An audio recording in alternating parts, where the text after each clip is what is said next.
town, from London to Taiwan. I've been all around the globe trying to protect your soul.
It's playoff time here in the Titan Immortal League, where we got the big red Tibbers team against Boomers over Zoomers. That is the second seed out of Group B, Boomers over Zoomers, versus the third seed out of Group A, big red Tibbers. This is where it's single elimination.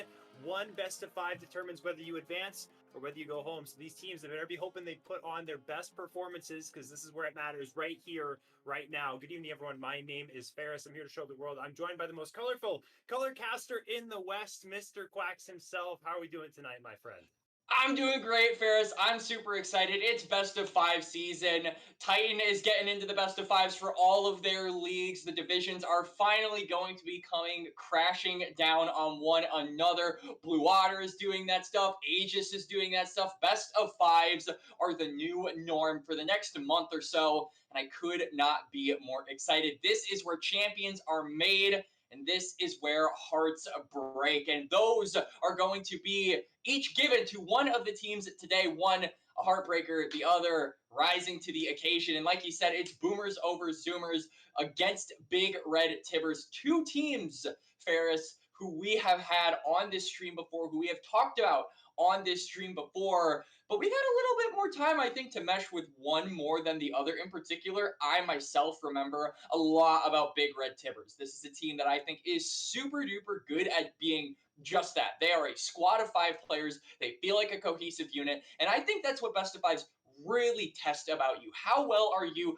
not as 5 individual players, but as a cohesive unit, as a team together, able to stick it out for potentially 5 whole games. We are really getting into it.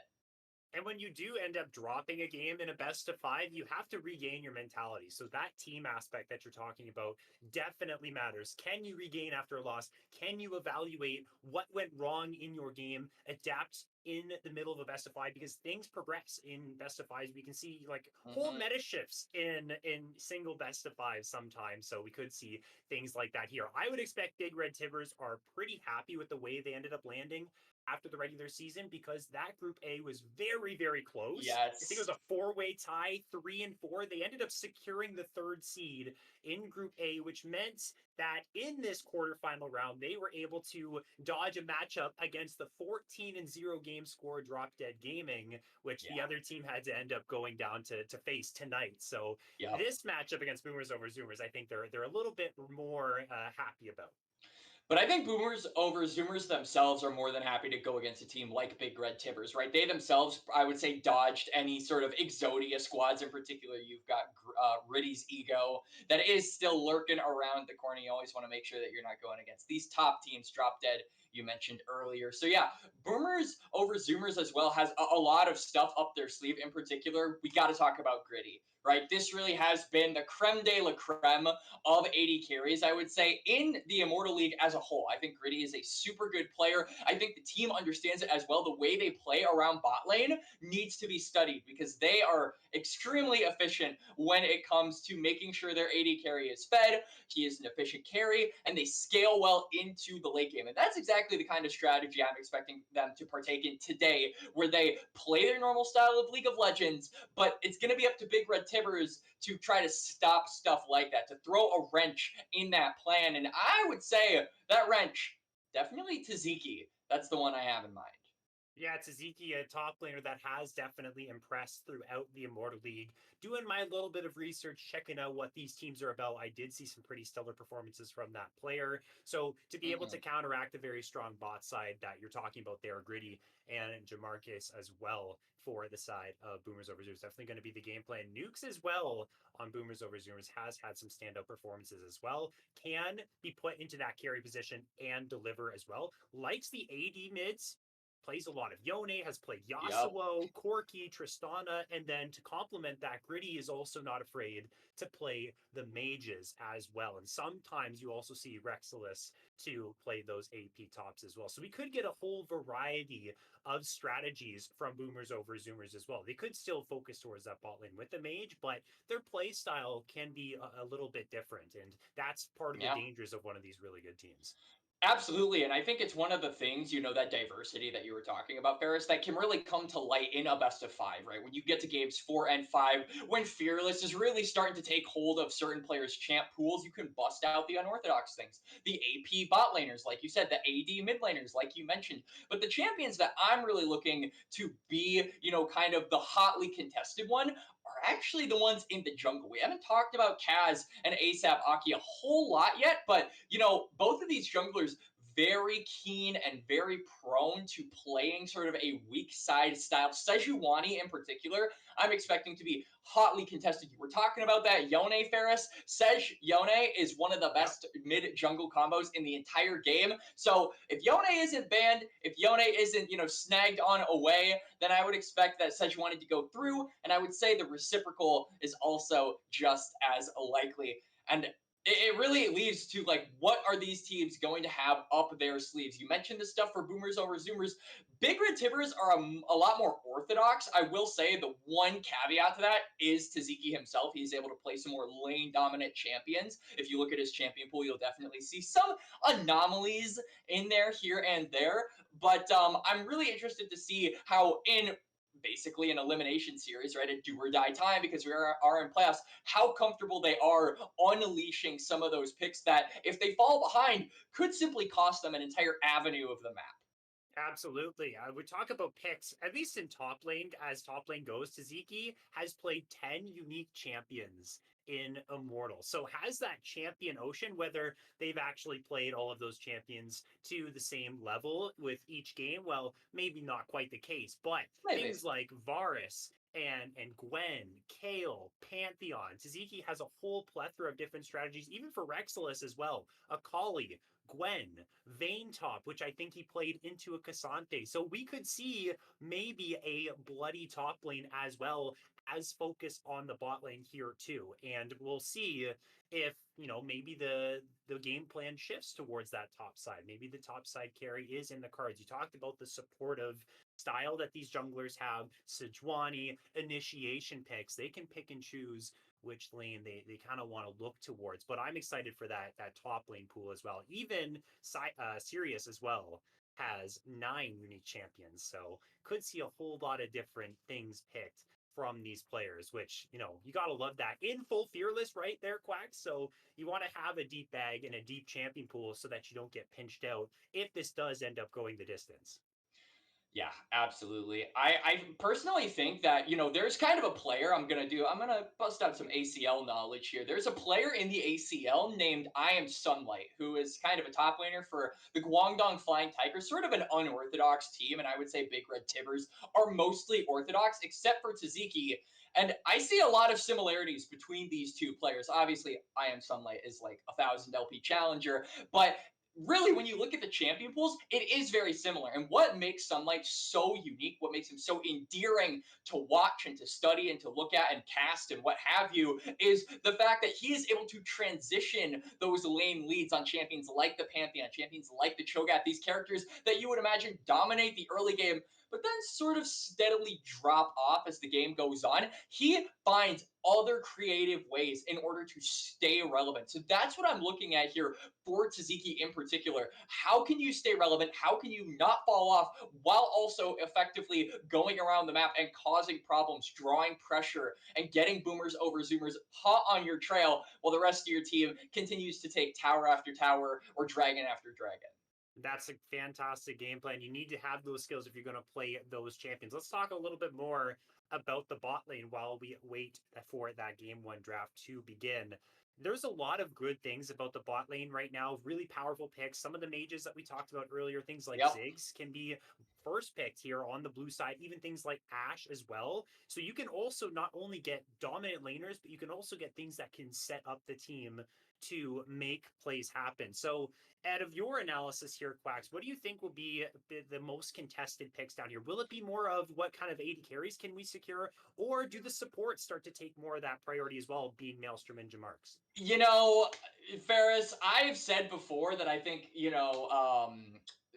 Ashe in particular is a very, weak side oriented AD carry, has a lot of utility. You don't really play for the bot lane when Ashe is picked. She's amazing at just essentially drawing pressure, getting vision, and having cross map plays always available to you.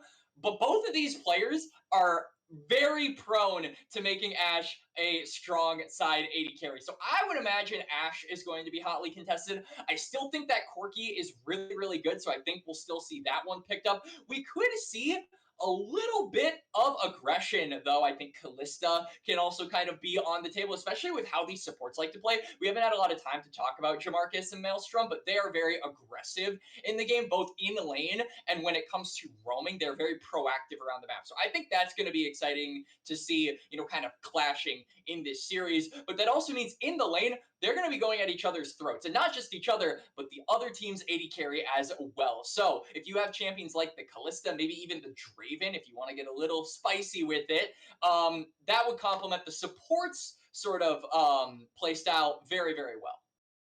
I absolutely agree. As I've heard, are ready to step into the Game 1 draft. Let's see what these teams have in store for us. We talked a whole lot about it. Now we're going to see here on the screen. We have Boomers over Zoomers on the blue side.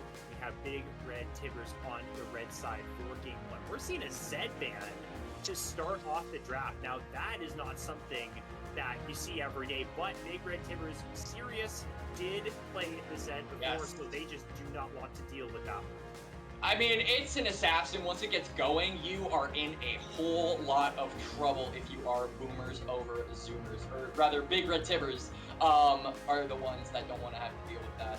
So, we are going to see some more standard bans following that, though. We see the Ashe taken away, like we said, Skarner as well, Cassante. I imagine we'll probably see the Yone thrown in at some point. Galio also going to be taken away. That is a champion that has been rising in popularity solely due to Faker playing it in the World's Finals. The influence that this man has over the seed cannot be overstated. Poppy going to be the last ban, so Yone is on the cards. It is up and available. I'm wondering here if Boomers over Zoomers want to get that one going. We talked about Nukes and how he likes to play that one, but it is going to be the Gragas first pick instead. So this could signal a potential, future Yasuo pick, Ferris, if they want to get really spicy. We're talking about the fighters. That's on the table.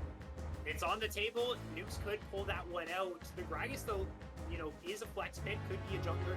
Could be a top laner. I'm not seeing any could be a support on the Gragas. Could be the support as well from any of the players here on the side of Boomers over Zoomers. So yet to see how that one goes down in the draft. The Amumu, the Ezreal, so safe laning, relatively strong early game, really strong mid game, and once that level 6 comes online for a Sad Blocker as well versus the Sad Mummy, unless it is a Boomer support. Regardless, though, that is going to be quite the powerful level 6 spike. There is the Corki in response. Still a lot of flex options for Boomers over Zoomers at this point, but Pantheon for someone here in this draft. So many flex pick spots, we don't really know where these picks are going. I would imagine that's probably going to go top lane, Ferris. That almost confirms that is likely going to be a Gragas in the jungle, unless they go something crazy with, like we said, the Gragas support being available is very good into the Leona, though Gragas actually does have a decent matchup in the support role, if I'm remembering my Deep Dark Technology matchups correctly, is good into that pick, and it is going to be the last pick here for Big Red Tibbers. So first sides being locked in for both teams. Now a lot of focus, I would imagine, going to be on that mid lane. We talked about how Are You Serious and Nukes like to play similar styles of games. Obviously, Nukes a little bit more flexible when it comes to the champion pool, but there is still that possibility of them going something like an AD champion, but we're probably going to more than likely see some mages played here in game number 1, as is evident by the bans. Xerath, Syndra, Silas, and Rise taken away. Way is open and available, and it is going to be locked in here for BRT. Very good blind pick, and I would imagine Boomers over Zoomers, they have a choice. They can either match the poke, or they can go for something very engage heavy, and the Galio is banned. They go for the buy, though, cease and desist. They're going forward right now, at the very least, with the Grand Starfall ability, the cease and desist. Corki can get involved with the Valkyrie as well. Tristana now locked in, which is very crazy to think about that. We got the two premier 80 carry mid laners both on the same team, and Gragas is going to be the solo AP damage. The response for Taziki will be the Gnar to head up into that top side. Oh my gosh, it's like they're going all in, but they have two marksmen as well. They don't have a ton of protection really outside of the Gragas. Maybe body explosive cast to buy space. So I would say there's a bit of conflicting synergies here. So it'll be interesting to see how they end up making this work with that dynamic on their composition. And I also just think that there could have been some better picks here out of Boomers over Zoomers. If you want to try and run that double marksman, your first thing you've got to slam is that Ivern, right? It went unbanned in this phase. It is a perfect champion when you've got characters like the Corki, like the Tristana. Hell, even the Vi is good, but it signals you want to go in, but that protection, that lack of frontline, that lack of peel is really what I think is going to bite Boomers over Zoomers later in this game, especially when the Ezreal gets some items, when the Wei gets some items. The late game poke from BRT is going to be absolutely lethal to these squishy targets later down the line. So I'm looking at Boomers over Zoomers to get this game running early. You've got the Tristana, you've got the Corki, you've got the Pantheon. You can make a play for grubs, you can play aggressively, you can shut down this game before those item spikes come online. If you can do that, you set yourselves up to go for a snowball that is going to be unstoppable later down the line. But if BRT can hold the line, if they can hold on for a little bit, if they can prevent potential tower dives onto them, if they can, kind of reel it in, say, we can't fight for these grubs, oh, we can't fight for this dragon, and wait until around that 25 to 30 minute mark when your scaling really comes online, I would say they have a very decent chance of taking this. I think so as well. I think as far as bot lane is concerned, BRT, they got a pretty good setup for themselves. Leona, no problem with Pantheon jumping on her. She'll take that any day of the week. Ezreal could be far out of the range for a lot of the threatening abilities like Pantheon stun, even cease and desist if the Kaz makes their way down to the bot side. The danger for BRT, we're talking about getting an early game lead for Boomers over Zoomers. I think attacking this mid lane is the way to go. It is a mobile play. You have cease and desist, you have Corki who can close the gap with Valkyrie. There's a lot of kill potential here, and a lot of Wave players that I've seen when I'm casting games in solo queue really struggle when the pressure's put onto them just because they are immobile like that. So avenues into getting ahead, mid lane, probably what I would think is the best option here for Boomers over Zoomers. I absolutely agree with you. I think mid lane is definitely going to have to be the target for Boomers over Zoomers going into game number 1. And again, those grubs highly, highly prioritized, right? Get Jamarcus out of the lane, get the Tristana there as well. I wouldn't be surprised if Pretty actually runs the teleport. This has been kind of a more popular strategy over the past, I would say, few weeks. We've seen, like you said, a lot of those mages make their mark down there, like the Seraphine and the Ziggs. They run the teleport, so we've seen some marksmen adapt to that, right? The Tristana can certainly go and take that teleport as well, and I think that would be a really smart strategy for Boomers over Zoomers if they want a lot of that cross-map action on the top side of the map. The one concern that I actually have for BOZ in the lane phase where they are most dominant is in that top lane, Ferris. Gnar, one of the only matchups that does good into Gragas on that top side of the map, actually is able to kite him out, is able to sustain a lot of the damage, can punish Gragas for overextending. And it's going to be Tzatziki versus Relaxis in a very tried and true top lane matchup. And I think Tzatziki can really throw this game for a curveball right out of the gate. I agree as well. It's normally Gragas that wants to be that wrench in the lane. You're like, oh, you want to play Jax? Oh, you want to play Renekton? Well, have a big belly full of beer right to your face that will prevent you from getting or closing the gap at all. But Gnar, not a really big problem as they drop double wards. Thank you to our broadcasters and observers for pointing that one out. Yes. So synergy already. We're talking about synergies in best of fives. Is this it for Boomers over Zoomers? It might just be the series. Pinnacle of synergy right there, Ferris. 2 wards, twice the amount of vision. It's a strategy. Don't look it up.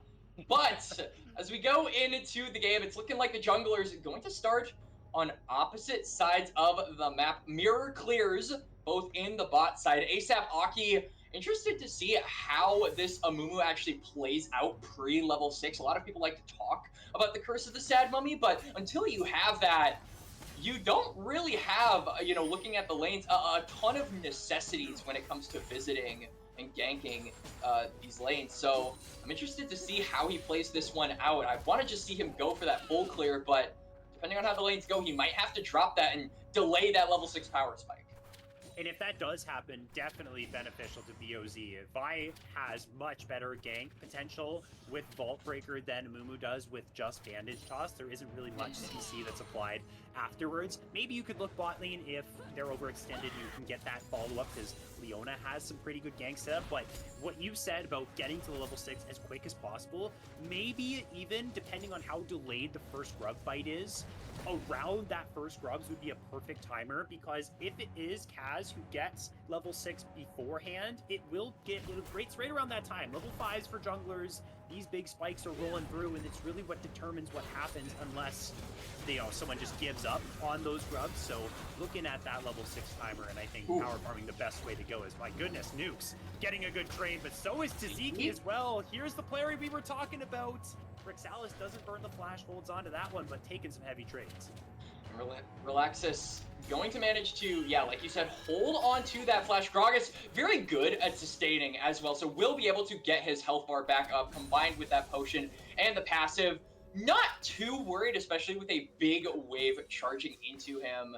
By the time ASAP Aki is done with his full clear, I think a dive is going to be completely out of the question. So good trade there, and way to go, Taziki, for getting that wave, and will allow him to get an early recall on the Gnar, but it's so damn difficult to actually get kill threat on this Gragas. You got 100-0 that champion, Ferris, or else he will just sit there drinking his beer, drinking his Coolers Light, his Miller Light, whatever have you. He's a fan of all types, I would imagine, and chugging away at those minions.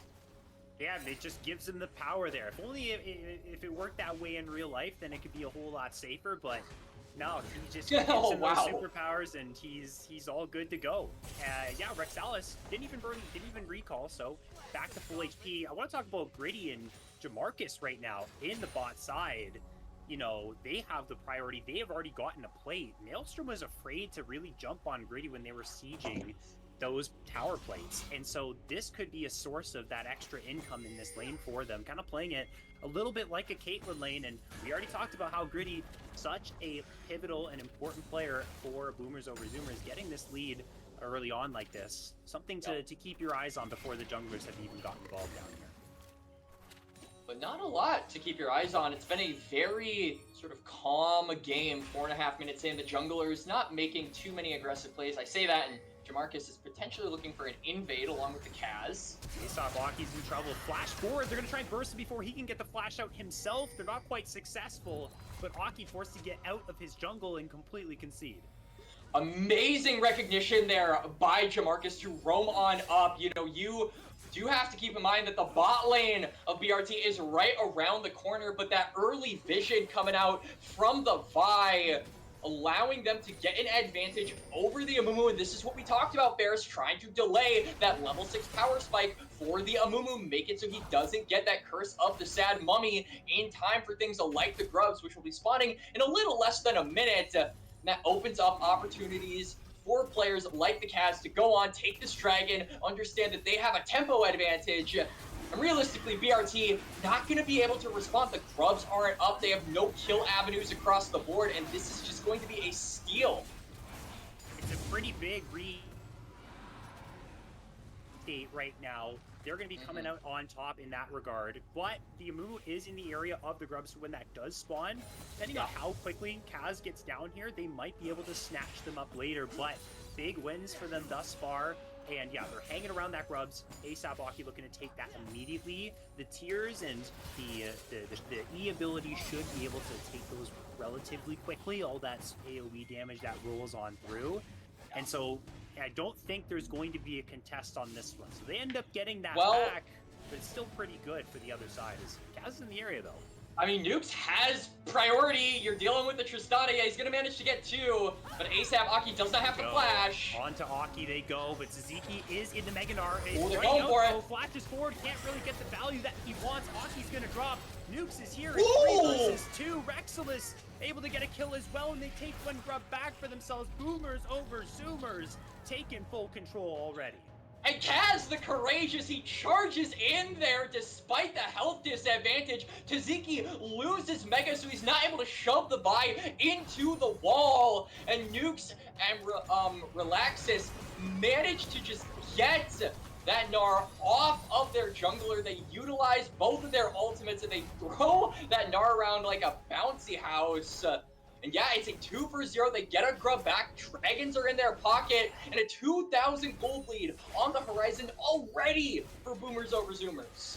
We've been talking up Gritty, but we also mentioned Nukes. The kill on Tristana, how aggressive they have been playing, putting so much pressure on Are You Serious as well. You can see that in the CS differential.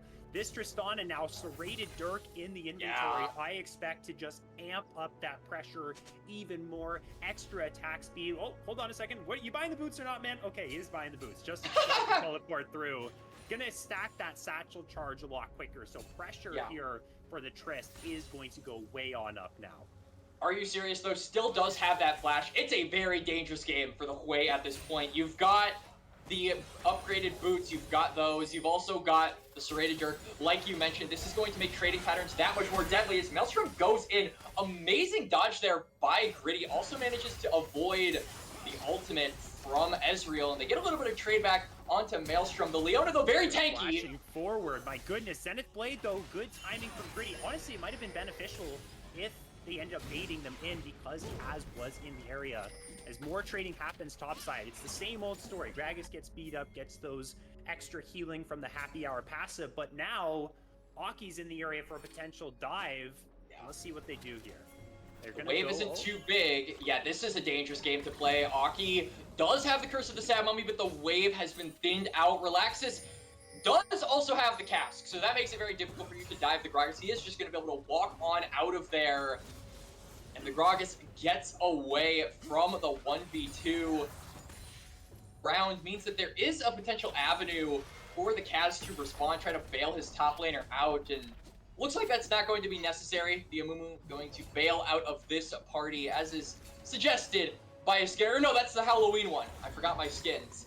But point is, Boomers over Zoomers, Ferris, are really winning out on this map. The macro from Relaxis, or Rexilis, or okay, I cannot pronounce this name.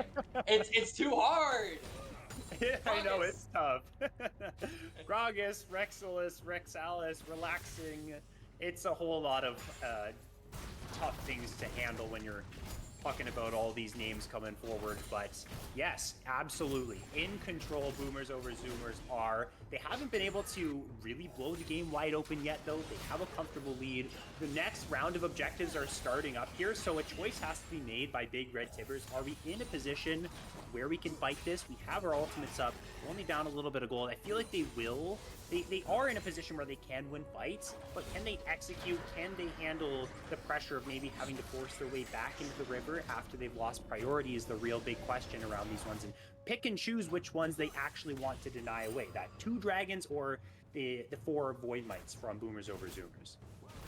And it looks like they are just immediately going to gun for the grubs that in question answered, as both the supports practically in unison are going to reset, head up toward that top side. Rexalis is going to TP, so will manage to get this wave in a potentially even state, but the big bar that I want everybody to focus on around these grubs, if there were to be a fight, might not actually happen. The grubs are spawning, priority heavily favoring BRT, so they are going to get the jump on those and probably at least steal one away. It is they're jumping onto someone here. I can't really see who this is. It is the Hui. Are You Serious is gone. And it looks like they jumped off the grubs as well, Quack. So this is going to be potentially the 4 void grubs denied from the side of Boomers over Zoomers. This is really well played here by BOZ. Getting 3 grubs. I mean, you don't get the mites, but that is a lot of punch into Tristana on these towers. We talked about it, Ferris, in the draft. When you've got 2 marksmen, these grubs become priority number 1. And BRT, unfortunately, did not get the first dragon. They're now just resetting, so they don't really have a solid foothold on these dragons. As Gritty just gonna mess with Chubby Num Num a little bit, cancel that reset, and probably gonna get this wave in, meaning that immediately BOZ can gun it for the bot side river and threaten this dragon. That they can. They're moving down nukes as well. They got their support inside of the river here. Marcus hovering around that scuttle crab. They're going to take this one. They might actually jump onto Are You Serious here? Let's see if the trigger's pulled. Nope, gonna use that Vault Breaker to get right on away. Recall, though, by Gritty right now. That's gonna kind of prevent them from starting this, as it does get dangerous for a 4 versus 3 if BRT ends up pulling the trigger. So they haven't been able to grab that second Drake just yet. This fight, a little bit delayed.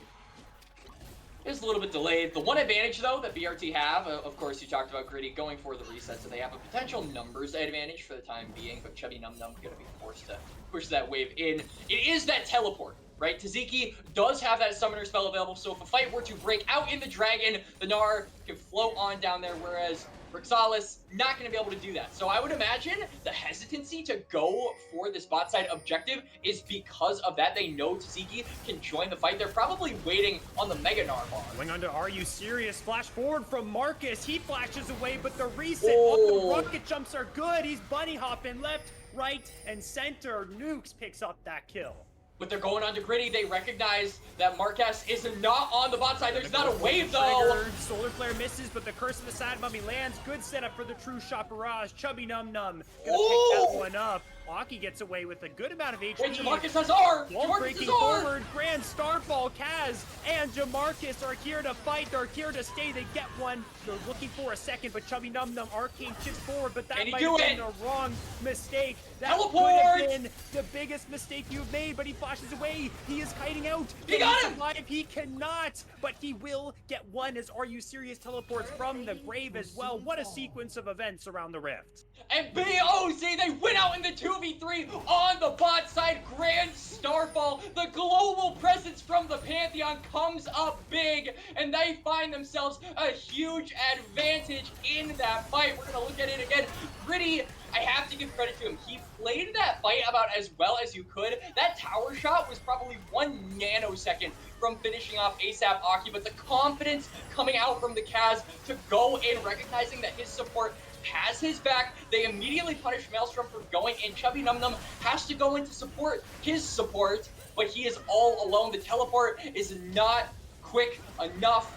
The Vault Breaker going to come in, get that last kill. Like you said, it's a return kill from the Hui, a shutdown actually for Are You Serious? But the amount of gold generated into the top side of Boomers over Zoomers, look at those score lines. Rexalis trying to get away with the phase rush. Bandage Toss going to connect onto a minion. No Curse of the Sad Mummy cast to buy some space. Getting away from that gang. Big gold earns from BOZ in that play across the board. That's what you were talking about there, Quack. So a much more firm advantage that BOZ now has from what they had a couple minutes ago. Still nothing that can't be overcome by BRT. They actually grabbed the first turret here. So they are going to close the gold gap just a little bit through that gold there, but that opens up the door for the Ocean Drake on the other side to be gobbled on up. And now I feel like because you take that tower, you reveal yourself toward the top side of the map, and the Herald, which is being pinged by ASAP Aki. I would imagine that is not possible. They're staying around the bot side, and I think the vision from BRT could signal that this is an objective that is available, but the Kaz has more important things to matter, like diving this bot lane, but it teleports. He's kind of surrounded right now. That is going to be Taziki in the mini-Gnar, forced to flash away. Jumping forward is Nukes, though. Onto Maelstrom they go. They will take him out, no problem. And it's a clean kill here, and a TP burned, and BOZ on top right now.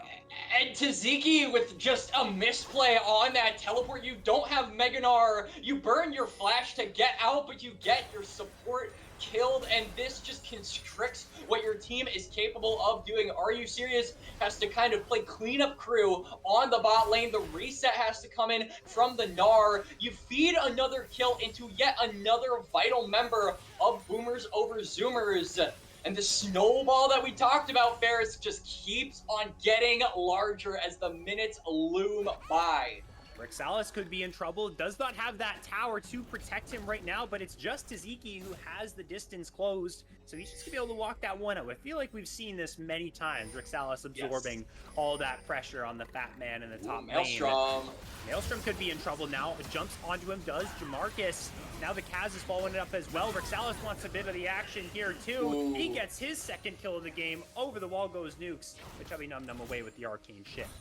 And right back to the gray screen, Maelstrom goes. This Leona not having the best of times post 14 minutes as this mid-game starts to loom over both squads. It's really apparent that Boomers over Zoomers just have the superior cross-map macro. You can see this as they're going for the grubs. They're covering all these avenues. Rexilus is making sure that the wave is in an okay state. Marcus is staying in the bushes. Nukes gets a solo kill.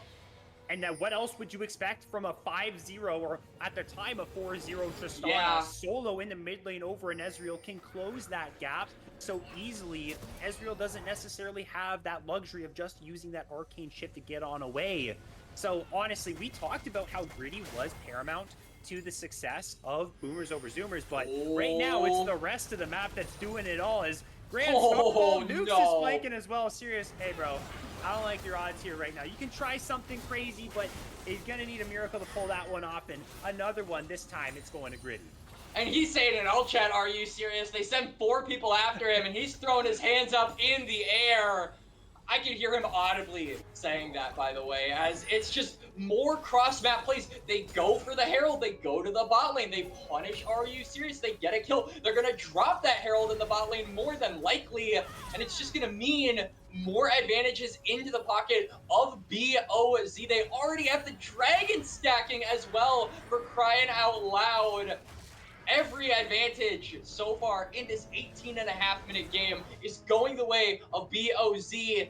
And unfortunately, Big Red Tibbers just not able to keep up. They tried so hard to make these cross-map plays, the dive onto Gritty, the relentless dives onto Rexilus, but they just never came to light. They were never able to punish and make these cross-map plays. And I think that progressive gold lead by BOZ is where we found ourselves now. We are seeing the rewards reaped for a better early game. It feels like all the hope now is, oh my goodness, so close to that recall being canceled. Whee! All the hope is fading away for Big Red Tibbers right now. They don't have a lot of options. Things aren't going their way. You said the dragon stacking also in favor of the other side, who is already so far ahead. They also haven't been able to find many fights together as Sirius once again getting tag teamed by the entirety of the BOZ squad. But fortunately, the Spiraling Despair gets him something back at least. I mean, he manages to get a kill for himself, and Gritty is potentially walking up a little too far here. Close. He used that Valkyrie to get away. If that Curse of the Sad Mummy came through maybe just a quarter of a second before, he didn't end up using it, but if he did use it a quarter of a second before he showed up, maybe he cancels that Valkyrie and they get the kill. Yeah. Just a little bit of mistiming there by BRT. Gritty, though, with excellent recognition, immediately realizing his team not around to save him, so he just gets on away. That is going to mean no numbers advantage for BRT going into this third dragon spawn. BOZ. This could be a soul point for them, Ferris. This could be kind of the straw that breaks the camel's back and gives them an avenue to start closing out this game. That soul really going to be the eulogy that I imagine BOZ are going to start to sing if they can continue this train that they just keep on chugging here in game number 1. Yeah, they're going to go right onto it. But I like the response from BRT. They're going into the mid lane. They're going to try and get a tower, but it's just not quick enough. Look at how fast they're burning this dragon. And they have to be careful. They're going to commit to it. They're going to grab it. But can the counter punch come through from BOZ? That's an excellent cast to single out Sirius. What a nice play from Rexilus. And now the season assist is going to come through. The engage is started. Curse of the Sad Mummy onto 3. Buy some peel. Aki will be the sacrifice while the rest try to escape. But Rexilus, body slam flash. Chubby Num Num gets out with the arcane shift. Rip Herald being summoned up. The counter punch is good for BOZ. They're looking to march down the mid lane. And the tower's low enough to the point where 1 to charge will deal the job. But they've got the Tristana, they've got the 3 grubs. They don't need to charge into that tier 1. They're looking for the tier 2 and 5 members strong. Forward. Suzuki tried to go in for the hero Gnar, but pushed right on back with the buster shot. I have to imagine from Nukes is what pushed them away. They get the tier 2. They disengage. It feels like Wax at this point, they just can't do much wrong. The snowball has gotten out of control. Ferris, BOZ with an expert early game, and they managed to pioneer that into a mid-game. They've broken mid lane open. They've got the bot tower as well. That whole bottom part of the map is under their thumb, and conveniently enough, or rather inconveniently enough, that's the side BRT really need to gain control of, because the next dragon is going to be a soul. It's 3.5 minutes away, but unless you're able to get that bot lane tower, unless you're able to get some deep vision, then I cannot see the pendulum of pressure swinging in favor of BRT. It would have to be a 5-person, 4-person Curse of the Sad Mummy. They need their Ezreal on 2 items, which they have him at, very close to stacking the Man Immune to 360 to get that big item spike that Ezreal needs. 2 items on Hui, close to 2 items for Tzatziki. They're still very far behind, but they're spiking in a very small amount. And that could mean that maybe at that soul fight they end up finding some success. Jamarcus has maybe stepped up a little too far forward. He flew too close to the sun, and Chubby Num Num gets a little bit more gold in his pocket. And momentary numbers advantage earned here by BRT. The question is, what do they do with it? Nukes is on the bot side of the map, just looking to lay pressure onto this Hui. I want to see them try and commit some members down there, get the shutdown on this Tristana, but they're just going to leave the Hui by its lonesome. The Baron is also up, but the death timers are short enough to the point where not really a possibility at this point. It's a kill. The BRT, they don't do anything with it, Ferris. They don't. It's just one isolated kill, and in the grand scheme of things, that's not really going to mean a whole lot. Sasaki's recall has been canceled. The Kaz is here to join the party. The body slam does not connect, but holding the smoke breaker, waiting very patiently is the Kaz. But great footwork, like you said, dodges away from that. It looked like he was trying to barrel stuff in there so he wouldn't miss, but still, somehow the Gnar gets away.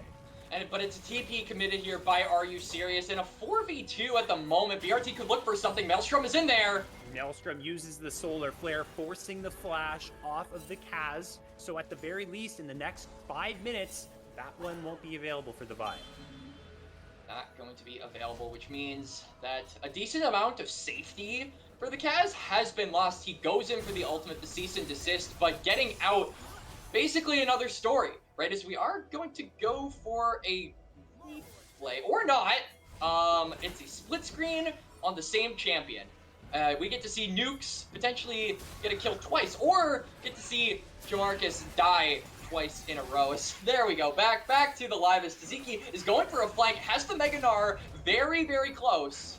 Walked through with the Hex Gate and then jumped right back over the wall. They got to get some prime setup here, because one thing that can help you out when you're at a deficit is have your opponents walk through an uncomfortable angle, a choke point, and they do like those choke points with the Immortal. A lot of people bunched up. That could mean good things for Big Red Tibbers' side, but they've pretty much just relinquished that river priority right now, so there is the opportunity for BOZ to just walk right on in here in the next 30 seconds and start setting up vision. And again, it feels like BOZ are always fighting at the perfect time. BRT, we talk about the big kind of wombo combo that we're hoping can happen for them to get back into this game. It involves the big Curse of the Sad Mummy, it involves the big Solar Flare, but the Gnar shove is also important, and the Mega Gnar is finally getting close to having that form. It feels like Mega has never been around for these all-important team fights, but finally, they've got an avenue onto it. Tzatziki has gone Mega, and the timer has started to tick. The dragon is up. Can BRT fight back, Ferris?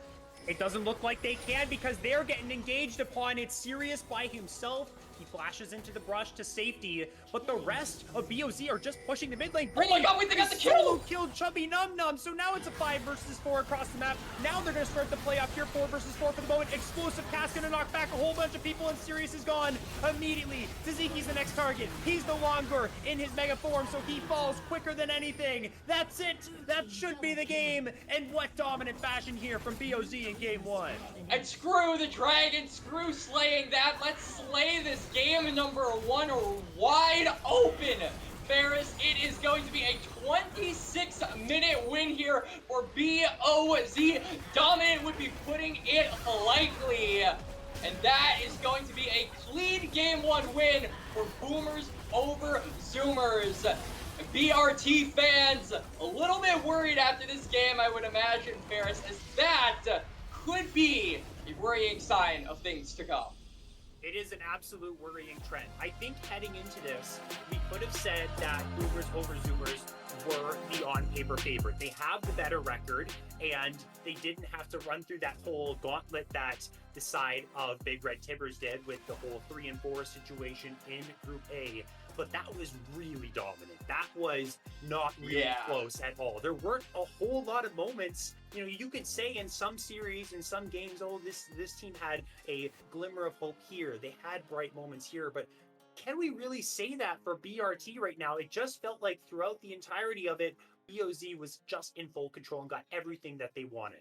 Yeah, and I mean, really big highlight, I think, particularly to BOZ for shutting down the solo laners of Big Red Tibbers. We put a lot of emphasis onto Chubby Num Num, but also a lot of emphasis onto RU Series and Taziki. We said Taziki could kind of be the X factor that Big Red Tibbers could rely on in, you know, some of those trying times, some of those backs against the wall moments, but they shut down that Gnar at every available opportunity. It was never mega when it needed to be. They always chose their fights around when that form was inaccessible to BRT, and because of that, they won it out every single time, and they shut down Are You Serious over and over. 2 kills in the span of, I think, a minute and a half onto that Hui, basically made him obsolete from that point on. So big credit to Boomers over Zoomers for getting that snowball going and just rolling with it down that hill into a game number 1 where they crashed that Nexus, split it open into a million pieces. And if nothing else, I feel like that is a very motivating win for BOZ going forward. When you dominate that hard, you are riding on cloud 9 mentally, because that has got to feel good. You get those jitters out. You're like, okay, You do. you know, we might be the favorites here. I am pretty confident in the series, but we just need to get that game 1 win to really reassure me that we got this. And so that might be exactly like you were saying, Quacks, what BOZ is feeling after that one. On the other side, we talked about before the draft began for game 1. When you fall behind in the series, when you start to lose games, you got to go back to the drawing board. You got to reevaluate what went wrong. How is our mental at right now? Can we get back together, recollect ourselves to bounce back? Because that's exactly what BRT has to do. We're going to find that out when we do go to game number 2. So I want to let everyone in the chat know, stay tuned, because after this very short break, we are going to be bringing you another episode of Kiss, Marry, Kill, which has been making waves here in the Titan community. We got my prediction, or not my predictions, it's not a prediction. You got my picks, you got Quax's picks, we got Golden's picks, we got Adam's picks as well. So stay tuned for that. We'll be back very shortly.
Welcome back, ladies and gentlemen, to the broadcast here. This is the Titan Immortal League. We got a best-of-5 quarterfinal matchup between Big Red Tibbers and Boomers over Zoomers. For BOZ, it's a very dominant win, have the 1-0 lead. But before we get into draft for game number 2, as promised before we cut to the break, we're going to play our next edition of Kiss, Marry, Kill. We have all of the production's picks here, including mine, including Quacks. So let's start with you, Quacks. Let's pick your brain a little bit here. What's going on with your picks? Why are you picking who for what? And give us a little bit of your reasoning.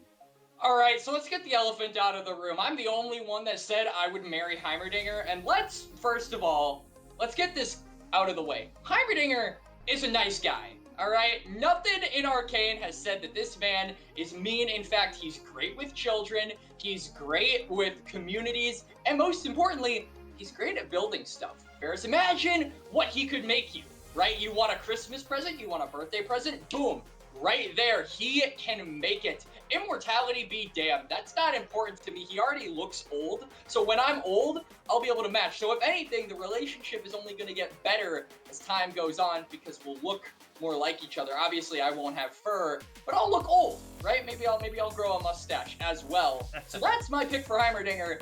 Don't kill this man, and I would kiss this man as well if you paid me some money. But the person I would definitely kiss is Jinx, because the only other option is Ambessa, and I feel like if I tried with Ambessa, she'd probably kill me harder than Jinx would kill me.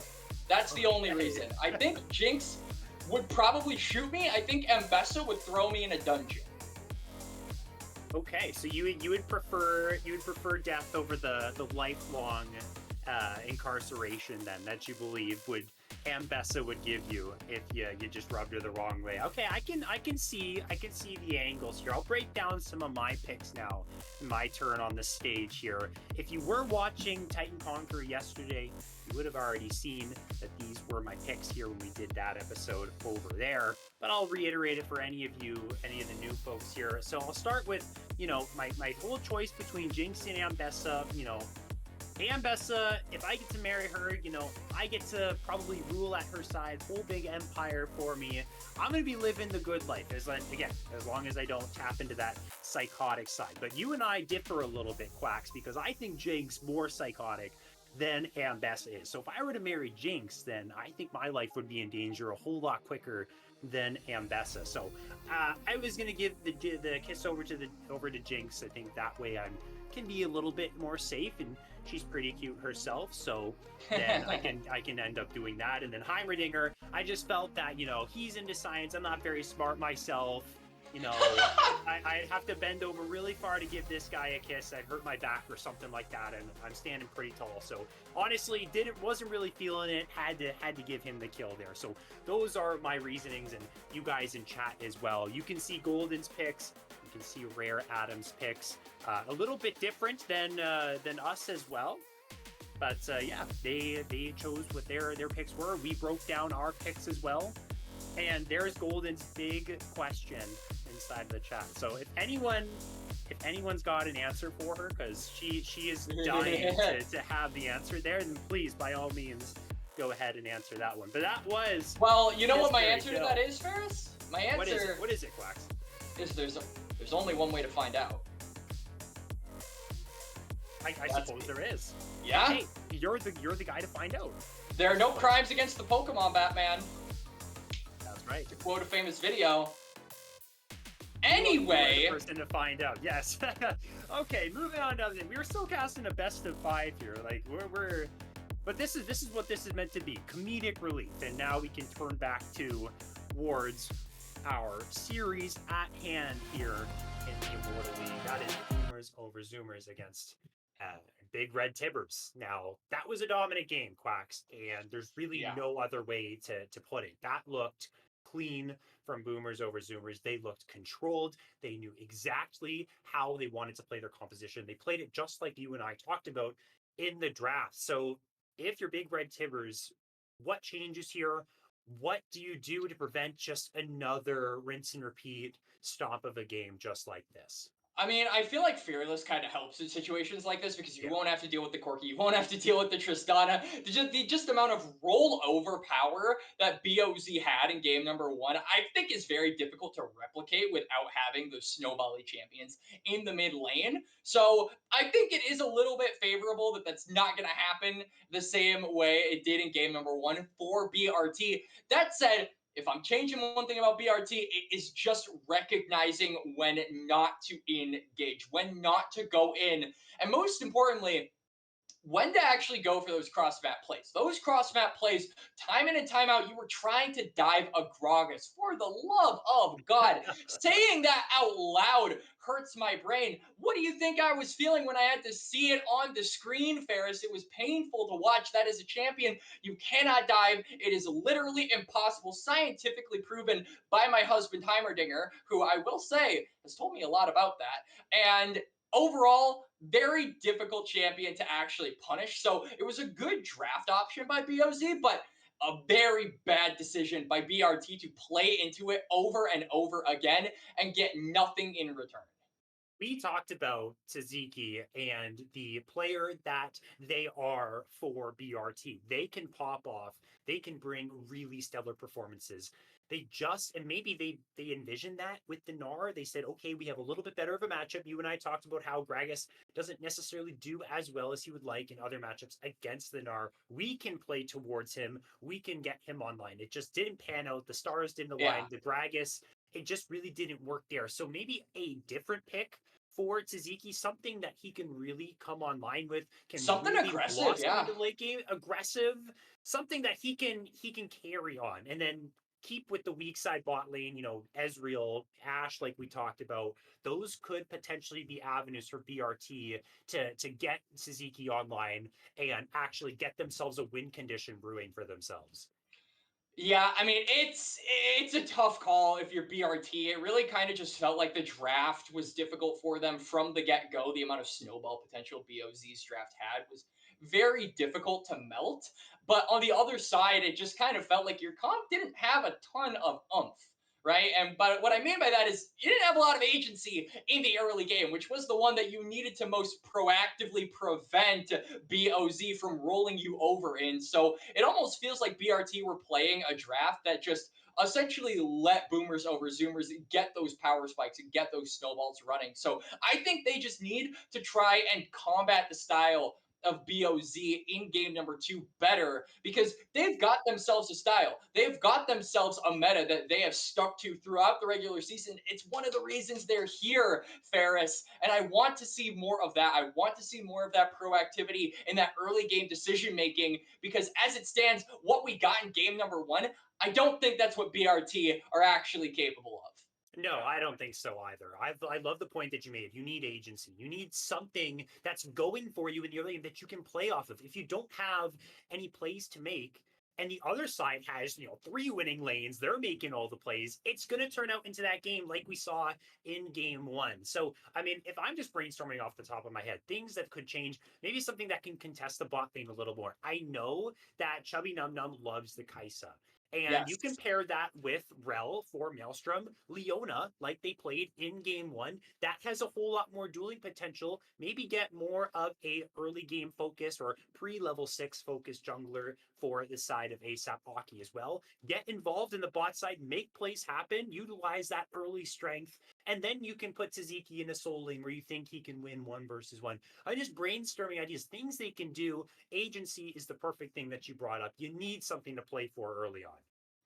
You need something to play for early on, and I think that thing is Chubby Num Num. We've highlighted this man so many times over the course of this broadcast already, and we aren't even into game number two, and we saw really no action in the bot lane for BRT in game number one, so that has got to change as well. I like that you mentioned the Kaisa. There are plenty of other aggressive picks that Chubby Num Num could go for as well. If you want a little bit more escape power, you could do something like a Zeri.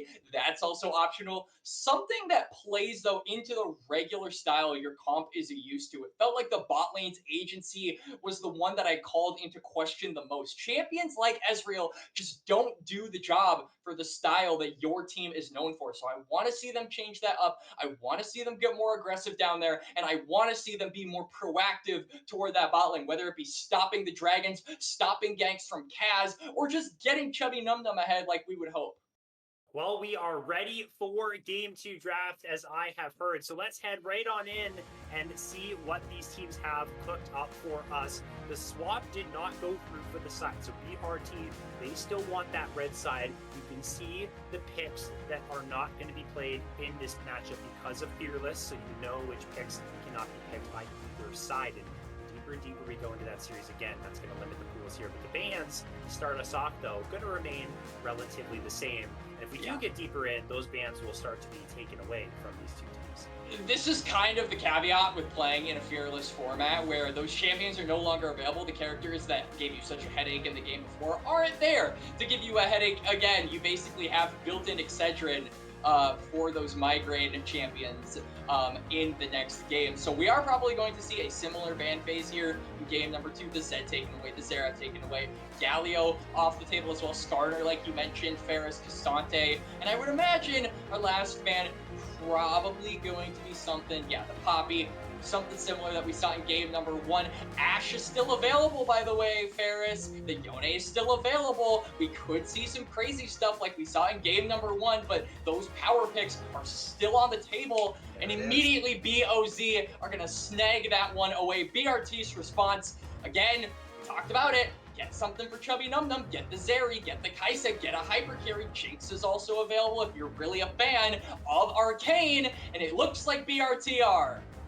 And Jinx has some solid range with Fishbones to counteract the high range that Ashe has. Unless you are really, really good at this Ashe champion, it's hard to actually punish a Jinx effectively, a lot harder than other champions. So, Chubby Num Num gonna have an easier time in this lane phase. It still, though, takes a lot of time to ramp up, similar to their composition last time round. They have, though, a stronger jungler, but here is a Teemo locked in.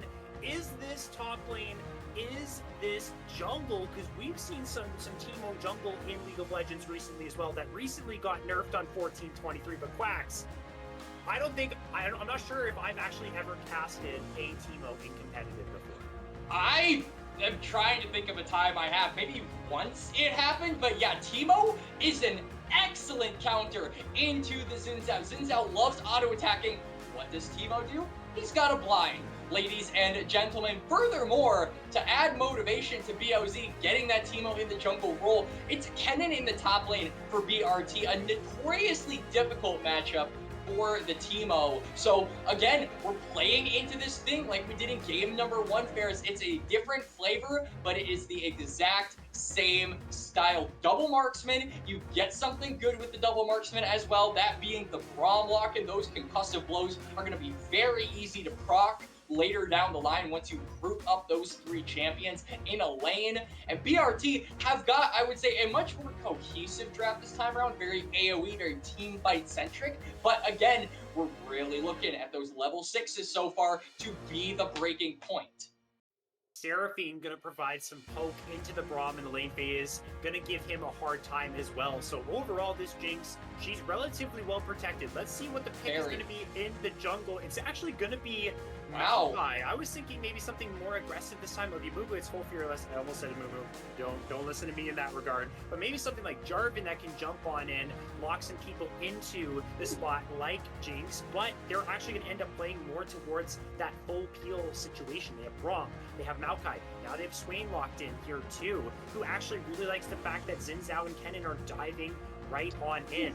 So honestly, it's a little bit of a change of pace here for BOZ as we see the Victor locked in on the R5. And a little bit of deja vu with that Victor lock in here, Ferris. We talked about the Hui, the immobile mage, how easy it was to punish in game number 1. And look exactly what happened. Victor is the exact same scenario. Doesn't have mobility. I would argue has less self-peel than Hui does, and is very prone to getting jumped on, especially when we look at champions like the Maokai, like the Braum, even the Ashe, when she gets that enchanted crystal arrow, can threaten that Victor across the map. So this is going to have to be yet another laning phase where Are You Serious has to play back, has to respect the fact that he doesn't have the damage necessary to contend with his laning counterpart and wait to scale. And that is basically the name of the game for BRT. Yet again, you've got some more early game agency, most notably with that Seraphine and that Xin Zhao, but the late game is where your comp shines. So I like that BRT are covering their bases a little bit better. They're not completely hopeless in the early game like they were in game number 1. They've got some bite to them, but again, it's that late game that you're looking out for. I'm so excited to see this Teemo jungle touchdown.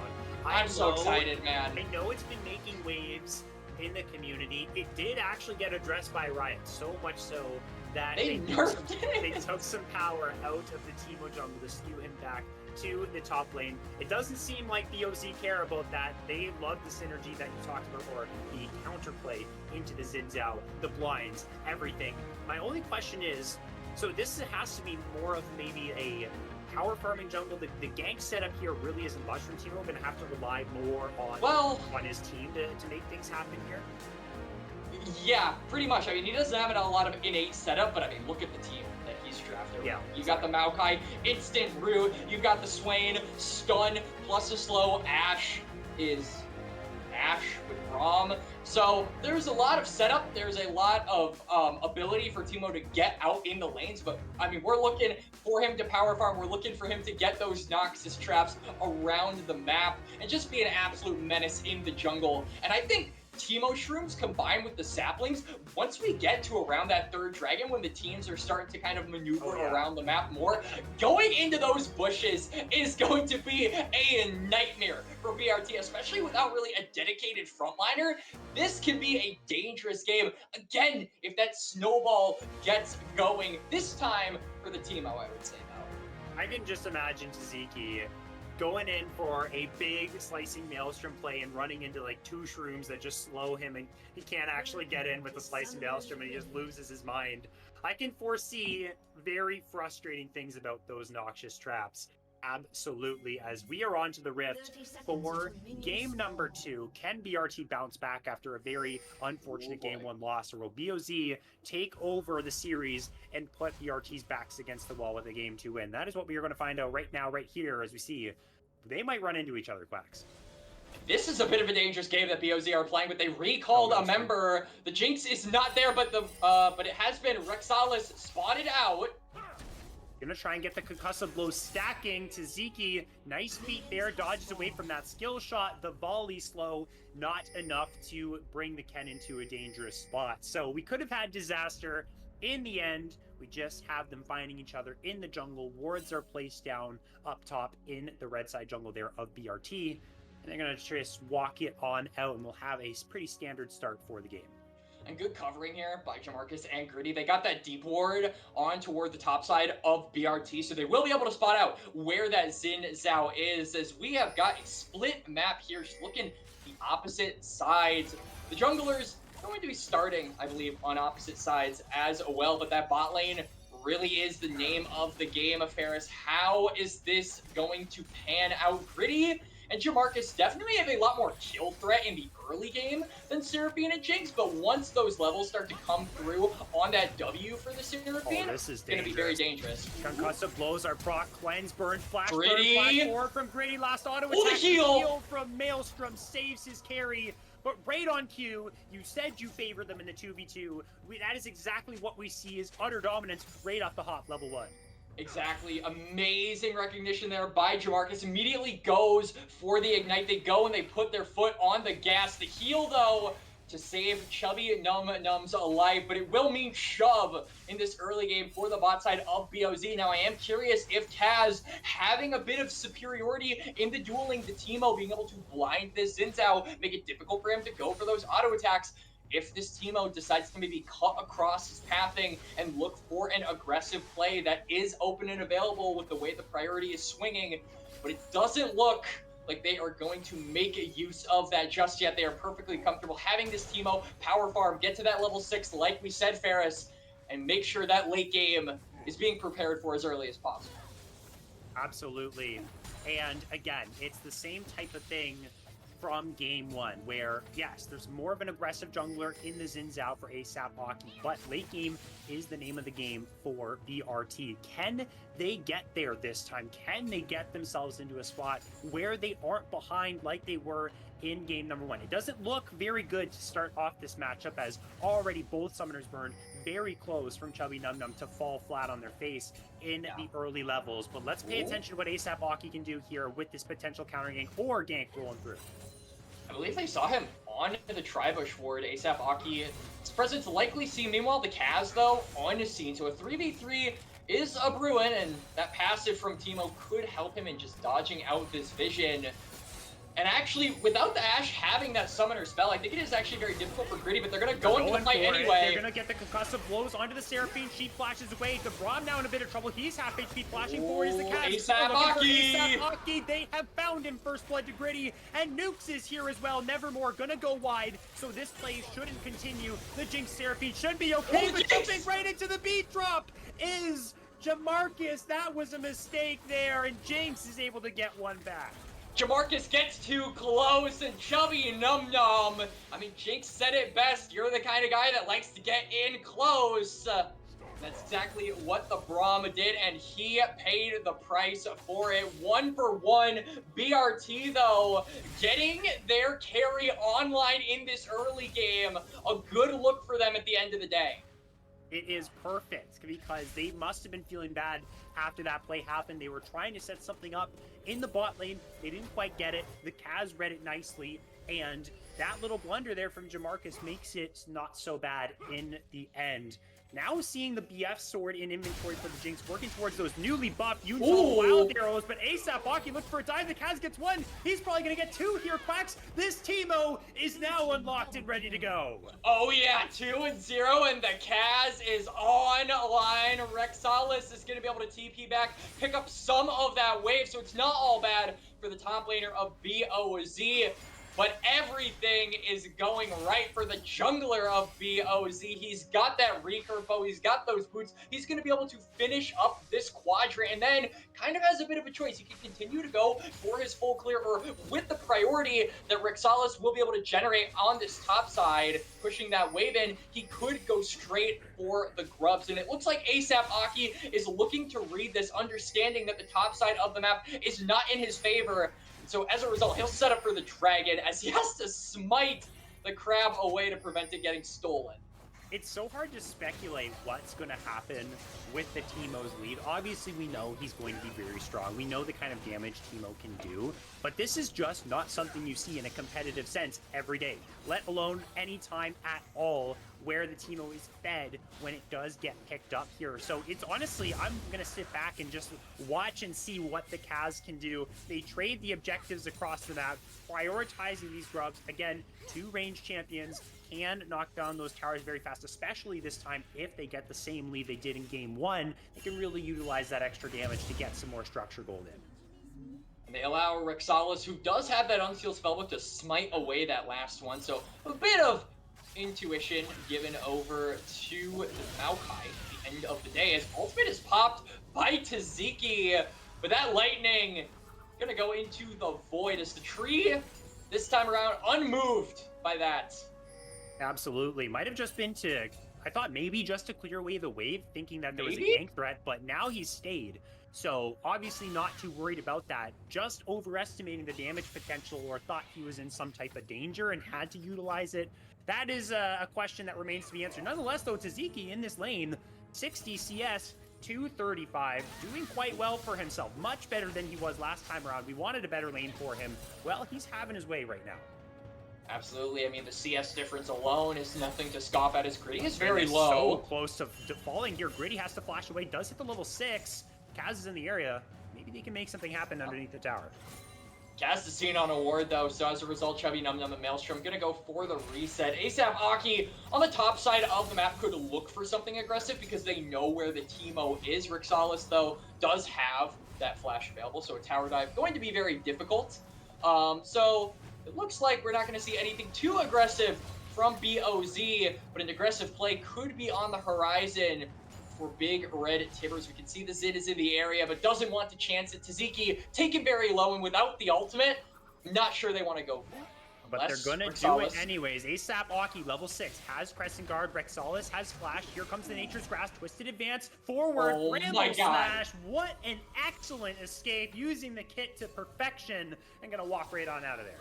He's brushing off his shoulders right there like he's Luke Skywalker. GG gets away from the gank. And they manage to know now where ASAP Aki is. So this could allow Kaz, Nukes, and Jamarcus, who are on the map around this mid lane, to get some priority. This is the kind of commodity with the shrooms. Not only do you have the damage, but you also have the ability to get free vision. Oh my goodness. They are really committing so much to that play. I think where observers are zooming in, okay, maybe on the Swain. I thought maybe on the Canyon minion. I was going to say that too. It was arrow committed. Flash trying to look for Nevermore. That didn't land either. And Sirius this time, instead of maybe a couple times in game 1, gets to walk away home free. And it's the Grub spawning in a little over a minute now. BRT, would imagine with all of those important summoners down, could look to maybe go for a fight here. We can see Are You Serious with that Lost Chapter has a lot more of a punch to him. Being able to clear those waves out a lot more effectively and a lot quicker means that they could get the priority to pull this victor if a grub fight were to take place. But for the time being, it looks like Big Red Tibbers are more interested in controlling the bot side of the map. You can see ASAP Aki utilizing that early game proactivity that we wanted to see him have from the Xin to take away those camps, get a lead on this bot side, and completely shut out Gritty in this game. Has to play, very respectful to all of the people that are inside of his jungle. I want to take a sidestep and take a look at the build for Gritty. Now on 1423, Immortal Wild Arrows was buffed up a little bit. Riot just completely changed that item in 1422. Then they wanted to give it a little bit of extra strength in 1423 because it still really just sucked. And now we're seeing champions like Jinx who are building it. I've heard from Reptile, who's a very prominent ADC player, that Immortal is actually quite good. So this is what both carries are building in this game. Taziki's going down to the Kaz, wants to find that kill, but that's a solo slicing Maelstrom. A simple flash will be able to get him away nice and easy. Nevermore rolls on through. Enchanted Crystal Arrow. Oh, Taziki! Grass does not quite clip him. Into the field, Chaos Storm, Super Mega Death Rocket. The combination from across the map gets one kill there for the side of BRT, but BOZ gets one back. And BRT, Taziki managing to pull 3, baits them in, and Are You Serious gets himself his first kill of the game. The victor is online here, Ferris. Rexalis and the Kaz, they're in the area, but they are outnumbered, potentially outgunned. Right back on in, though, onto Aki, who goes into Crescent Guard. He's gonna mitigate some damage, but not a whole lot. The Encore is fantastic from Maelstrom. Sets up the play. Here comes Gritty. TP rolling on through. Taziki's joined. Nukes is joining as well. The health bars are so low for BRT. They're trying to run away, and they don't quite have enough to get away from the slows of the permafrost. 2 grubs still alive. What chaos has erupted around the top river? And you're talking about it here, Ferris. It's chaos in the top side of the map. BRT, they get themselves a plethora of kills, but Gritty is the one who remains untouched, besmirched, unstoppable. Now is the Ash 1-0-3 with the Immortal arrows acquired, and they get themselves the 5 grubs. So the objective going the way of BOZ. It was a scrappy fight, but they walk away the victors. They do. ASAP Aki now behind Nukes. Does not have flash. Should just be dead here, I have to believe. Nice launch on the wind becomes lightning, though. Oh my gosh, that looked like razor slim margins.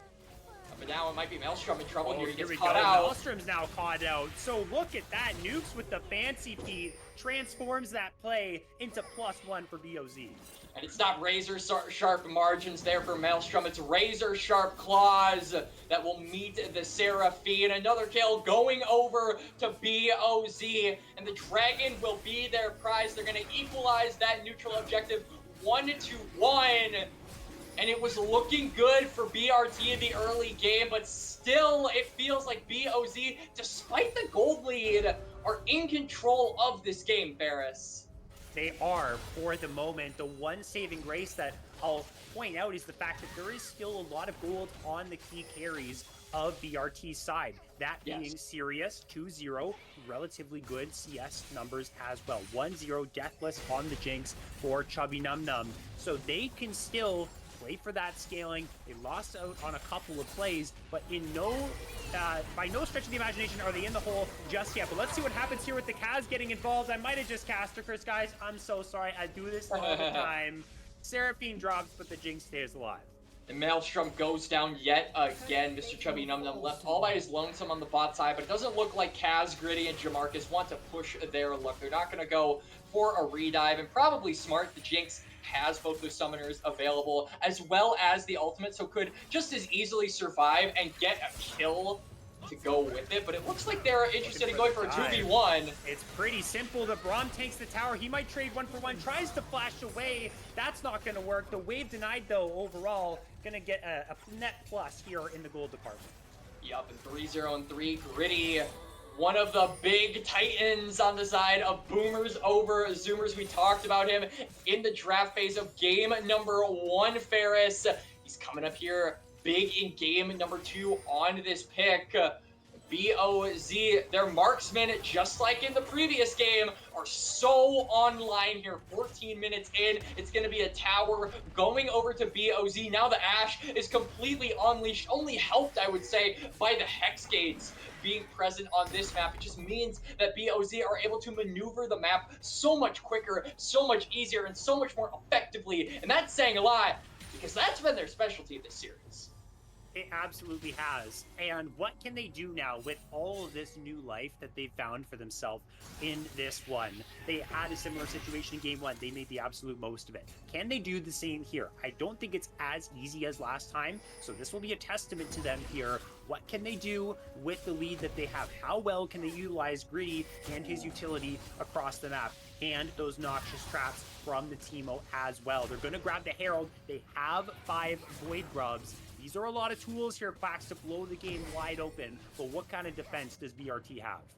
Yeah, BRT, they're going to have to try and find something. The Grubs, or rather the Herald, going to go straight the way of BOZ. No contest really possible because of how many defenses BOZ have set up on that side of the map. And we're starting to see the point that we mentioned early in this game where it's so difficult to wrestle back priority over a lot of these neutral territories on the map as Nukes is in a 1v2. Nukes is found Nevermore under the tower into the Demonic Ascension. He goes teleport, going over behind ASAP Aki. And are you serious? Enchanted Prisoner once again gonna go wide. The Nature's Grasp will be tanked up by ASAP Aki. Now a teleport of their own. It is Taziki, who can't quite get much value, but scare away the rest of the members of BOZ. Not much else to follow up on. No people fall in this bot lane exchange.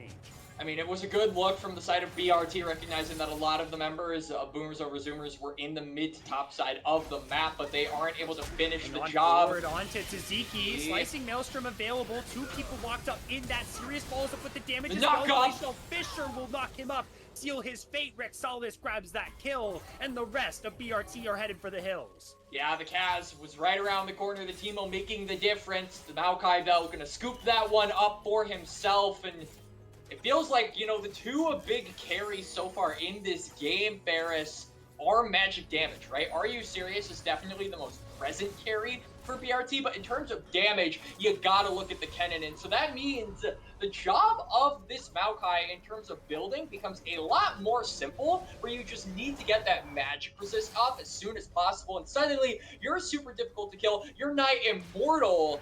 And I think that frontline assurance is really what's putting BOZ ahead here at this point. I absolutely agree. It's so important to make sure that you have some people who can take some damage, lock people down so that your carries can get enough sufficient damage off in time to really kill some people off here. Sirius didn't have a lot of time in that last fight to really hit because Taziki's gone. He's got to start running. So could be another problem. I'm looking towards ASAP Aki. What value can you get from the Crescent Guard to be that front line that you're talking about there, Quacks? There's so many Xin Zhaos that can do crazy good things for their team, staying alive for so long as if they are a tried and true tank.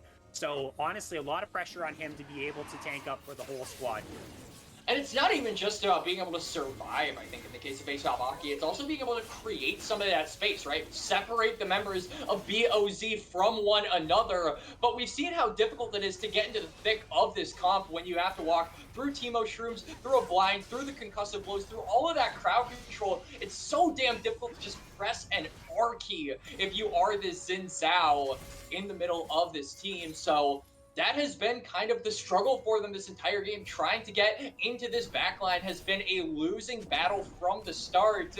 And we really got attributed, I feel, to just that lack of frontline. The Xin Zhao is not enough. Taziki is going to try and be a little bit more tanky. The Kennen is slightly tankier than your average top lane fighter, but I'm not sure it's going to be enough at the end of the day. Here comes a Nature's Grasp. They're looking for a dive, but the Herald didn't quite take down the tower in time.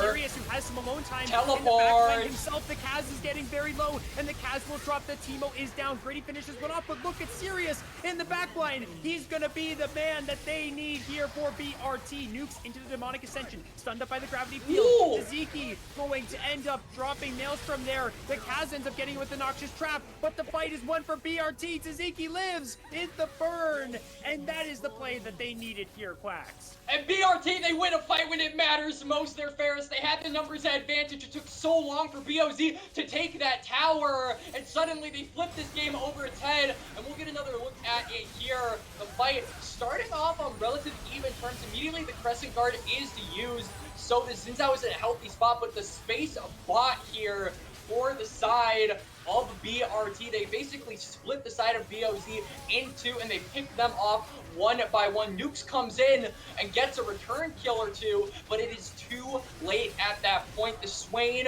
was not there in time for the team fight. They all go down. Shutdown given over to Are You Serious as well. Now a 6-0 victor. This is priority number one for Boomers over Zoomers going in further to game 2. They have to take him out, otherwise he's going to do the exact same thing he just did in that last fight in the mid lane. So powerful now, reaching arcane levels, we'll say, utilizing that X-Core and such things.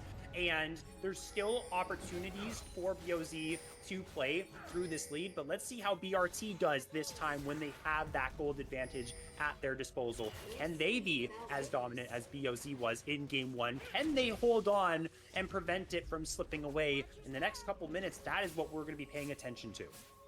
And it's going to be up to BRT to just try and hold the line. Sure, they've got the advantage in terms of gold for the time being, but with 5 grubs and 2 dragons, that gold lead can quickly slip away as Taziki and Rixalis are going in for a 1v1. Full 1 versus 1. So much damage from the Kennen. Oh, he can't finish it! Into the Hex Gauge, but there's the enchanted my God, Gritty! forward. It ends up being a kill for BOZ, and that is so unfortunate for the BRT top laner.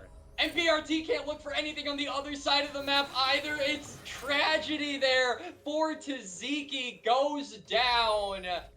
But at the end of the day, it doesn't look like anything else is really going to transpire on the rest of the map. We can see Nukes and the Cavs trying to bully down this top side, but Are You Serious? Like we said, almost 3 items, so effective at clearing the ways into so much damage. Look at that laser.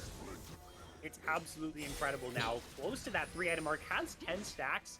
On the Dark Seal, I'm not sure if it's quite at that Medjay. Make it a book! That would be very crazy, but ASAP Aki's run into Jamarcus. The Kaz is here as well. Probably has to pop the Crescent Guard, maybe not. Glacial Fisher is committed. They really want this kill, but he's going to jump right back on in. Encore's going to run through, but that's only going to hit Jamarcus. ASAP Aki now continuing to retreat. Oh, the stun comes through. Here comes Taziki. He is just so close to having that Slicing Maelstrom come back online, but now he's being charged up here. Concussive Blow stack the Kaz, able to get that kill. Here comes the Nature's Grasp because BOZ want to continue the play. They jump onto the Xin Zhao. They should be able to behind him. The Concussive Blow stack double kill to the small little Yordle that's jumping around with the Noxious Traps in his backpack, and they're going for Baron, maybe. And the Kaz laughing all the way. Is this Teemo? They get 2 kills, and immediately they set their sights on the Baron here, Ferris. There's going to be some attempt, maybe, by BRT. It doesn't look like it. The ultimate from Jinx is not available to try and go for a steal. They will rep the purple banner, and just in time for the Soul Point Dragon for BOZ. it really felt awkward in that play. They didn't really know, maybe from BRT side, what was going on. Are we getting all in here? Did we just find the other team inside the brush? Oh no, now our top leader's dead. Now we're all getting engaged upon. Now we just lost the Baron. What the hell just happened? We just had a great play go our way. Now they're back into panic mode here around this Hextech Drake. They're trying to rush it before the fight comes through. Absolutely. And BRT, though, first on the Dragon. Jamarcus is in the corner, but I don't think Abram himself is going to be able to do much. But this is something similar to what we saw in game number 1. They give over the Dragon, but they push down to mid lane. And Are You Serious, I think it is going to have to commit the teleport. But suddenly they found themselves on a difficult side of the map, but this time BOZ are not going to be able to punish right away, or are they? Is initiated. Crescent Guard from Aki going to take up a whole lot of damage here. Encore rolls through. It only hits Jamarcus, and the rest of BOZ will be okay. Nukes and Taziki in a 1v1 on the top side. Demonic Ascension he uses, and the captain of Noxus will take him down. That's going to be the solo kill to roll on through. Absolutely. Nukes now powering through here in game number 2. Has that magic resist as well. You can look at his build. So he is going in this fight prepared for a counter punch by Taziki. Enchanted Crystal Arrow going to go wide, but the siege is so difficult. Even with the Baron, even with 5 grubs, the big priority remains the same here, Ferris. You've got to take down this Victor. You've got to try and get the jump onto Are You Serious? Until you have done that, it feels like sieging. It feels like going for picks. It feels like going for all-out team fights is so much more difficult. Right now, Sirius is flanking Nukes on the top side of the map, but that opens the door for the tier 2 to be taken in mid lane so easily by BOZ. And oh my gosh, Nukes just ran him ring around the rosy. That is like salt in the wound right there. Oh my goodness. Yeah, a bit of an alley-oop there from the Swain. And it leaves more room for BOZ to take over. They get that mid tower, like you said, Ferris. Dragon, though, not going to be available for about another 3.5 minutes, but they're still repping the purple. You can see them start to materialize around this bot side. If they are able to push and extend this vision line, that Dragon is a foregone conclusion. It absolutely is. BOZ rather, back in the spot they want to be in. BRT, most definitely not. But let's pay attention, though, down to the side of Chubby Num Num and those items very close to that 3-item spike here. Will have that 75% crit once the Yuntal stacks up in a fight, once Infinity Edge is finished. Huge item spike for the Jinx. You are behind 3,000 gold, but these are the spikes you want to be on. It's the spikes that we have been talking about, Quacks. 3 items on the Victor here, 6-0, still very powerful. Infinity Edge rolls on through too. 1 super mega death rocket to claim your first passive stack can really start the snowball for Chubby Num Num in these fights. So a lot of caution still has to be paid. Respect has to be paid from BOZ because they haven't won just yet. Absolutely, BOZ, they're still in this game with BRT, and the 6-0 Victor is still in this game.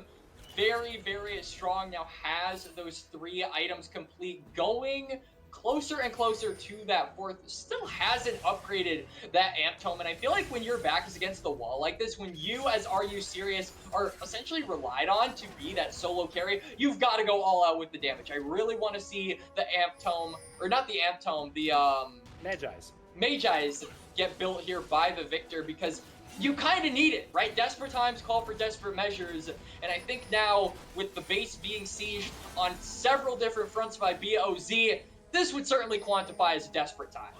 It absolutely would. One play, if you don't quite have that damage in your compartment, here we go. Then you will not be able to save your base, but Nukes is on the wrong end of a Chaos Storm into the Demonic Ascension, but that one goes down. Just trying to close the gap here is Serious. Can he end up doing it? Should be able to get it with the laser. Ooh. There's the solo kill. Level 16, he hits off of that too. Now 4 versus 5 on the map. And the wave now just crashing, so BOZ have an opportunity, but will they take it? It doesn't look like they will. They get the intrinsic crystal arrow onto Maelstrom. Or rolls through onto Rexalis. This is 5 versus 4, but for the moment, the Victor isn't quite here. He has unleashed teleport. Taziki looks like he wants to try and find a slicing Maelstrom. He'll get it, but he's just going to end up dropping. Now the rest of them have to run through. Nature's Grasp finds 3. Here's Here's the re-engage you want to see if you're a BOZ fan. The Jinx fortunately gets away. Now the Victors join the party. No Chaos Storm available though. Can he get the reset? Is Chubby Num Num poison into a Noxus trap? And the Teemo will bring him down. Shut down for Sirius. He's trying to run the rest of them down, but it will still be positive for BOZ. And BOZ recognizing the Victor isn't in the area. Are You Serious cannot save them. And he is going to have to be the savior of this game, even more so now than even a minute ago. This Victor needs to get some more damage. Again, please go for that Magi, sir, as it is going to be the Dragon instantly taken by BOZ. They get themselves to Soul Point and one more step to that Game 2 series, or rather to that 2-0 series point. I would think that Sirius would be deciding between upgrading to Medjai's or itemizing into Death Cap, because at this point of the game, you have to get, like you're saying, Quacks, all the damage that you can get. Those are your two premier items. With Medjai's, you need to get a couple kills first to really ramp up that damage. Rabadon's gives you that immediate boost, but with the Amp Tome in their inventory, I don't know what they're actually itemizing towards. I feel like the Death Cap needs to be that necessity to put yourself over the gold line. I would assume, and if we could toggle to the gold for a second, that Victor is sitting on a whole bunch of gold right now. I don't think he's just sitting on a raw Amp Tome and 3 items here. He's going to sell it. Okay, there we go. Needlessly large. It doesn't matter now. He's going for that Death Cap. Yep, he's going for the Death Cap. BOZ, though, still the ball is in their court. 5,000 gold lead. Baron is up and available. These traps, the saplings, plus the Teemo shrooms, so good at driving BRT back. And now Rexalis potentially engaged onto. I like how BOZ are just gradually extending their line, though. They're getting vision, and even when it gets taken, they get a brief glimpse as to where the members of BRT are, and they set up vision on the opposite side. In trouble. Gonna flash away from the Enchanted Crystal Arrow, which means it's going to hit ASAP Aki. He flashes away into the Crescent Guard. He'll be all right. Encore committed as well. That might just be the green light here for BOZ to start up this Baron. I mean, ASAP Aki has no easy way into the pig. He does not have that flash. He had to commit it to get away there, and BOZ are going to turn right onto that objective. Encore is also down. The best they can do for a steal is going to be that Super Mega Death Rocket, but it doesn't look like that's going to be possible. I don't know if the jungler can get in the pit in time. They cannot. Honestly, I'm looking for the fight here. If I am BOZ, the Demonic Ascension's pop, big slicing Maelstrom in the back. Really ends up going down. The Kaz is down as well. The Jinx is excited. The reset! They win their fight. It looks like they can. They got the Baron, did BOZ, but the fight won't go their way. And they managed to get a couple away with the Baron buff, so that will prevent them from getting too much taken away. But BRT, they find the critical fight. They're going to march down mid. They've got the weight to do it. They've got the members to do it. The members of BOZ are resetting. They're ready to hold the line. And hold the line, it looks like they'll be able to do. The wave is waning. It will go down. But BRT, Ferris, do you believe? I believe, I wholeheartedly believe, Taziki, the hero play, gets onto the Ashe with the slicing Maelstrom and completely wipes her from the fight. Untouched is Chubby Num Num, and Are You Serious? That gives them enough time to deal the damage, but they got caught on the recall. Sirius is using the phase rush to try and get away. He gets the shield. He doesn't burn to the Leandries. Rexalis trying to close the gap. Nature's Grasp is used to be able to run him down. Doesn't commit the flash in the end and drops. 5 versus 4 now. 50 seconds. What can they do? This is going to be the best thing they have. They've got the Baron buff onto 2. They've got 5 members alive. They're marching down mid. The wave is in their favor. They're going to group on up, and it looks like at the very least they should be able to break this base open. BRT don't have a lot of easy wave clear here, Ferris. They still have a couple minions alive. That will open up the base in the mid lane. They should get the inhibitor as well. Taziki has access to the slicing Maelstrom, but that will be it for the siege for now. Rotating towards the top side is BOZ. They want to open up as much of the base as they can here. The next Nexus or inhibitor tower is under siege. ASAP Aki utilizes the Crescent Guard, but that's a huge combination, and the Kaz is now wiped off the map, and that's going to put an end to this siege. And Kaz goes down right as Are You Serious rises back up, and suddenly the numbers advantage is given over to BRT. Dragon is going to be up in a little less than a minute, and I have to think with this numbers advantage, they're going to try and clear as much of mid lane as possible, sweep for as many shrooms as possible as Maelstrom. Oh no. Oh no. No. Is it? No. Redemption. Oh, yes. Oh, okay. So close. I was falling asleep there too. I'm like, wait, what's happening? What's happening? He's dying to a shroom. But they're so dangerous, Quacks. They really do chunk anyone's HP who doesn't have the MR that ASAP Aki has with the Maw and the Merc Treads. And, I mean, those shrooms are going to literally be enough for BRT to say, all right, nope, never mind. Screw setting up vision for this dragon. They concede this side of the map. Maelstrom is here. They will use the Hex Gates, but, man, they are bottlenecked into this position. And I have to think this might be an ill-advised play. The members are starting to materialize, but the dragon is starting to as well. Oh, big Nevermore here. ASAP Aki and Maelstrom take good damage. Should be able to get some shields to keep them all right. Mid-prio earned by Sirius. Still river priority for BOZ. They're starting up this dragon, and things are very tense around the river right now. As I expect any moment, we're going to see a play engage. It's going to happen right now. Gritty, Enchanted Crystal Arrow onto ASAP Aki, goes into the Crescent Guard. They find Taz. They get the soul here. Now that they can utilize this inside of the fight, it's already one down. Slicing Maelstrom isn't onto the back line. Everyone's hitting home free. Chubby Num Num has no one in front of him to protect himself. He gets away with the flash. Are You Serious doing a good chunk of damage here? Can Chubby Num Num get a reset? The rest of BOZ is forced to back away, but they get the soul. They get the soul. The Baron buff, though, no longer available. They still have the supers as well, though. So the commodities of that minion wave are still available to them, but they don't have the empowerment. It feels like, yes, you get the soul. Yes, you get the numbers advantage, but your health bars are not really high enough for you to continue this advantage. And again, Ferris, I think without that Baron buff, taking and sieging the remaining towers in BRT's base is impossible with this Victor online.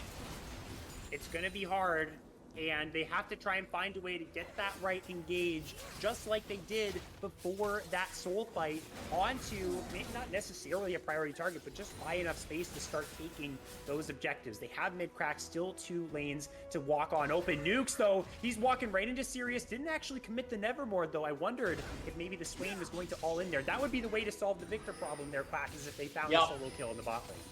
Yeah, absolutely. BOZ, though, materializing around this top lane, just in preparation to try and get a pick. The next objective on the board is going to be that Baron up in about 50-ish seconds. BRT, they want vision, but they have to fight tooth and nail in order to get it. I mean, ASAP Aki wants to get vision, but the poison, the DOT damage alone dissuades him from walking any further.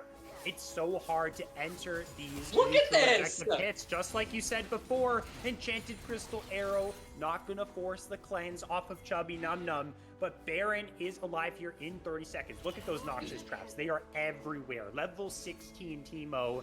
Level 16 finally for Tzatziki, though, who is so far behind inexperience in this game. So slicing Maelstrom for the next fight is going to be that much more powerful if they can find the backline again. There is still a very good window here for BRT to take this game. For sure. I mean, BRT have multiple avenues to try and go for a fight here. But the thing they've got to respect is that push on the bot side. They're sending Are You Serious to go deal with it. Does have teleport, but the Baron has been started. And Chubby Num Num's gonna go for the ultimate. It is not going to connect. And Baron lands for BOZ. They've got the Nasher buff. They've got the soul. They have got everything they want and more. The last thing they need to do, Ferris, is just hit that Nexus. And that is the tall task. They've got all the buffs they need.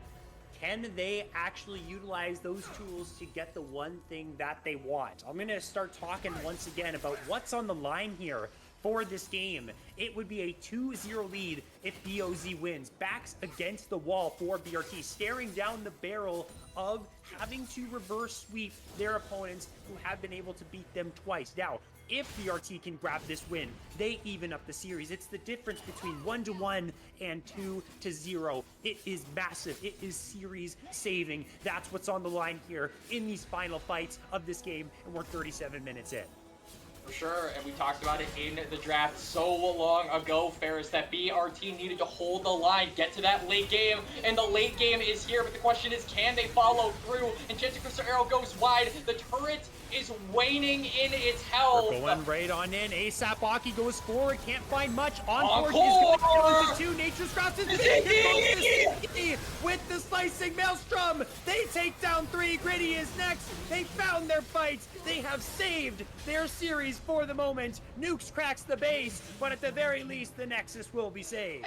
And they find it when it matters most. They get the 5-man Maelstrom or the 4-man Maelstrom, and they save this game for the time being. BOZ, they'll manage to get something in return, though. They get the inhibitor, but Nukes over stasis. Welcome to General. Is not here for the meeting. In the base, Demonic Ascension he uses. Zanya's, that's it, Quacks. He's gone. They get the full ace. The timers are still very long. Look at Sirius's position.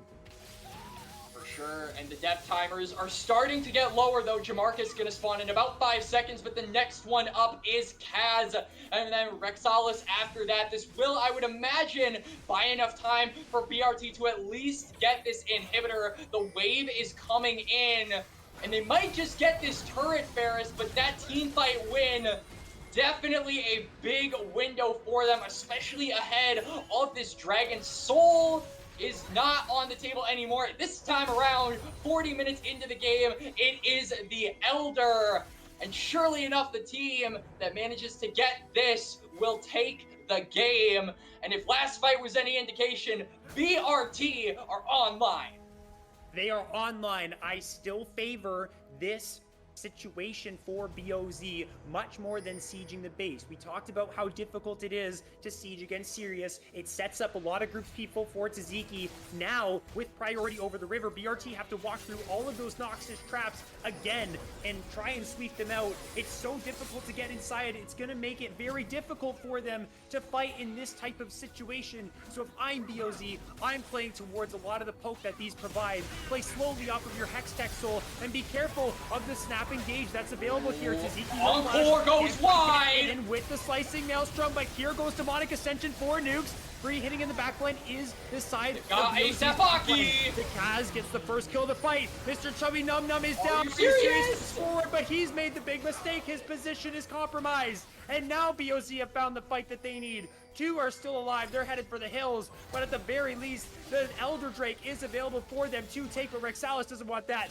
He wants the game. He's looking for the cannon. The shields are good to save him for the moment. Flashing forward is Gritty, though. He gets that kill. Now it's only Maelstrom left. Nukes is teleported behind them. And what was so close for BRT, all the hope ripped away from one fight around the Elder. And just like game number 1, the Dragon is obsolete. Screw the neutral objective. They go for the base. They cut the Hydra in half. BRT on their last legs as BOZ take us to series point.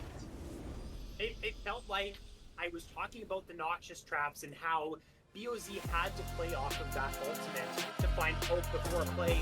It didn't really end up mattering because that time Taziki did not have flash to get in with the slicing Maelstrom, and they had no access to the backline. Chubby Num Num stepped too far forward. He died. Sirius did the exact same thing. It just didn't feel as intuitive or natural of a fight for BRT, and now their worst reality at the 2-game mark has come to fruition. They are down 2-0, backs against the wall, headed into game 3. And I mean, what an effort from them in game number 2, though it really felt like after that topside fight win where they won that 4v5, they could have transitioned that into a potential game-winning advantage. But again, like you said so many times, like we said so many times, BOZ bit back and managed to just take control of that river. And once they've got a hold over a choke point like that, it's so difficult to wrestle it back if you are big red at Tibbers. And that's exactly what happened, right? They weren't able to really walk in. BOZ got the jump. They managed to burn that encore as well. That went completely wide by Maelstrom. And when it came down to it, the last fight could have been really, I think, anyone's guess as to who would win it.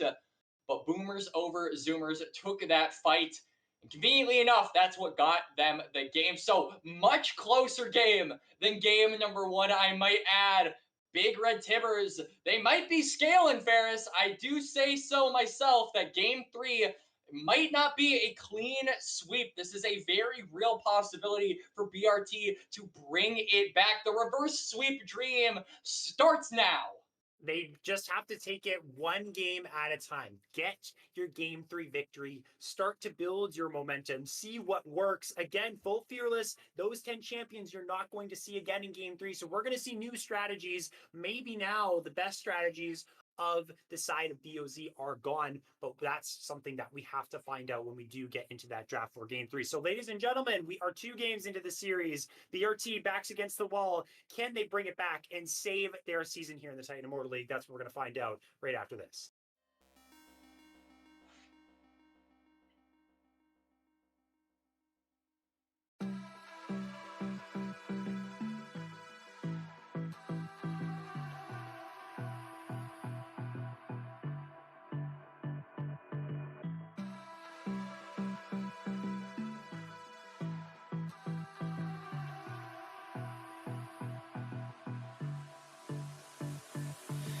I don't know what you want.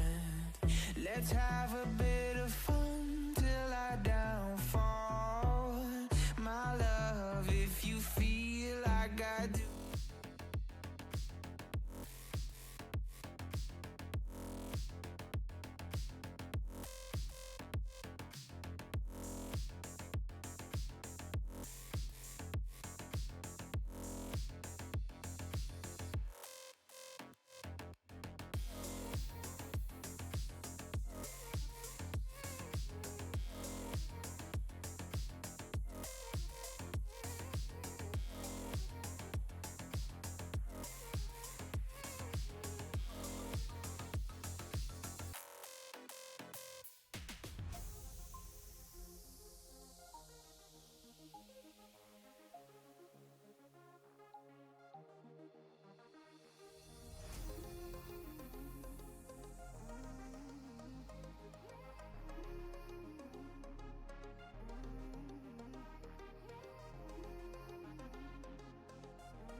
Let's have a bit of fun till I downfall. My love, if you feel like I do right now, don't say you're on the run to the other side. My love, you say you wanna try, but you never do. Sugar, there's a reason why we lose.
Welcome back to the Titan Immortal League, and we are here for game number 3. I'm still Ferris, that's still Quacks. Big Red Tibbers versus Boomers over Zoomers, where BOZ have the upper hand and have put BRT to the limit. 2-0 is the lead in this series, and the question that is looming is, does BRT have any gas left in the tank after quite the heartbreaking loss in game 2, Quacks, that really went the whole distance? Absolutely, and this really is, when your backs are against the wall in a best of 5 series like this is really when I think the true test for some teams comes to fruition, right? Because a lot of teams break under the pressure of being down like this. The idea of having to win 3 games and not drop a single one, that's hard enough in solo queue. In a competitive environment where your life is on the line, that is a very tall ask, not just mechanically with your hand and your brain, but also emotionally, right? So it is going to be kind of a testament to how big Red Tibbers will react being down 0-2 in a series like this. What are they going to do? What stops are they going to pull out when they're desperate like this in order to bounce back in game 3? It felt like their strategy in game 2, it got to where it needed to be. In game 1, they had potential in certain spots of the game. They just could not get there, and they didn't have enough early on to really get the ball rolling. That ball was rolling. It was going really fast down that hill. It just ran into a cement block, which bursted into a million pieces, which was that final fight at the Elder. So they were picking up some steam, and then they kind of threw it away there in certain moments. So they got to avoid, I think, you have to believe in these games, they got to really make sure that once they are given something by BOZ, they just go with it. Otherwise, they're just going to take you right back and end up winning and going 3-0. I mean, consistency is the name of the game, right? You've got to make sure that once you have a lead, you don't throw it. You hold onto it as tightly as you can, because now you're at the end game if you're BRT, right? One throw lead rather, could result in your not just game being completely done, but your series being done, your season being done, 7 weeks of regular season resulting in this. It all comes crashing down, and I would imagine BRT, nobody wants that, and I would imagine they are also in that same vein. So I am interested again to see what they're going to pick on up, and really in game 3s like this, the drafts can get very, very weird, Ferris, right? Especially when it's a 2-0 like this. The team that is behind can get little, I'll say it kindly, they can get a little creative for it. So let's take a look at what that draft is going to entail when the time comes. Particularly, though, I'm looking at Taziki. We said this man is a dark magician, so let's see some dark tech in game number 3. Yeah, let's see it. They need all the stops. They have nothing to lose at this point. If there is a strategy you feel is risky, well, hey, the other things didn't really. You got nothing to lose. Got nothing to lose. There's 10, 20 champions that you cannot pull out here. So the pool is being limited. The bans are staying the same. So they're going to have to pull out all the stops here to save their season. That's what's on the line. The teams, though, still sticking with these champions, the Zed, the Galio, the Skarner. These are the blacklisted champions from this series. The things that just aren't going to get through. You're even talking about things like, Yone and Sejuani. Maybe things like that will end up showing up here in this draft, because we still get to see those things come through from either side. Yeah, but for the most part, we are sticking to our guns when it comes to the bans. Like you said, Ferris Zareth going to join the champions that literally are not allowed to be played at all in this series, along with that Cassante. For the third time this game, BRT, or rather this third time this series, BRT have chosen to go on the red side. So I'm really looking at that 5th pick in particular to be something that we don't expect. And already starting off the draft a little bit spicy here, Ferris. Yes, we are. Rexalis on the Akali, or potentially Rexalis is the one that picked this champion, but I said that because Rexalis did actually play the Akali before in the top lane. Rek'Sai is an interesting choice. I have to assume that this is going into ASAP Aki's hands. Now, we had a passive sort of pre-6 jungler, Vladimir, to come through as well. Is crazy. We had an aggressive jungler in Xin Zhao. Now we have hyper aggression in the Rek'Sai. This is going to be going ham from the get-go to get a lead and pull off these ganks and dives. Oh yeah, BRT are going for all the stops here. They pull out the Vladimir as well. So I am interested actually to see where the direction of this comp goes, because these are two very different champions that BRT have drafted. Rek'Sai, known for the early game pressure. Vladimir, not known for the early game pressure, known for being a late game hyper carry. So I'm interested to see how that dynamic pans out once we get into the game. But for the meantime, as the draft keeps cruising along, we got BOZ picking up that Wukong. BOZ also picking up that Talia to stop the engages from the Rek'Sai. Now the Camille. So a lot of engage from BRT, but a whole lot of disengage here actually from BOZ. You've got the Wukong Cyclone plus the Talia. That is very difficult to get on top of.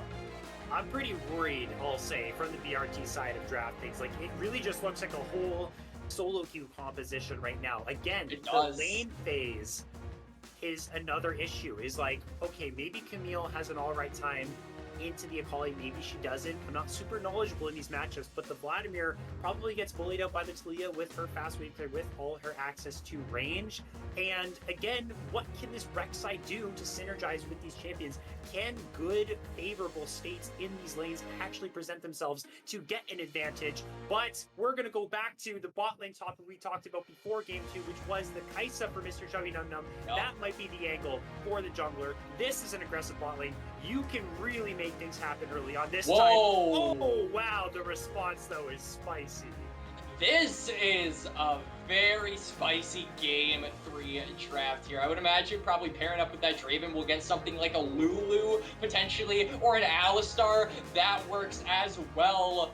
And BRT, I bet they're wishing they had something like a Sylas right now. Question is, what is going to be that support pick that could go for something that is engage heavy, but instead they are going to go all out on the pick potential. And BRT have good engage, but I think being able to single out certain members of Boomers over Zoomers, that's where this comp shines. You've got the Thresh Death Sentence, you've got the Rek'Sai knockup, you've got the hook shot plus the Hextech ultimatum from the Camille. Single out a target and make their life a living hell.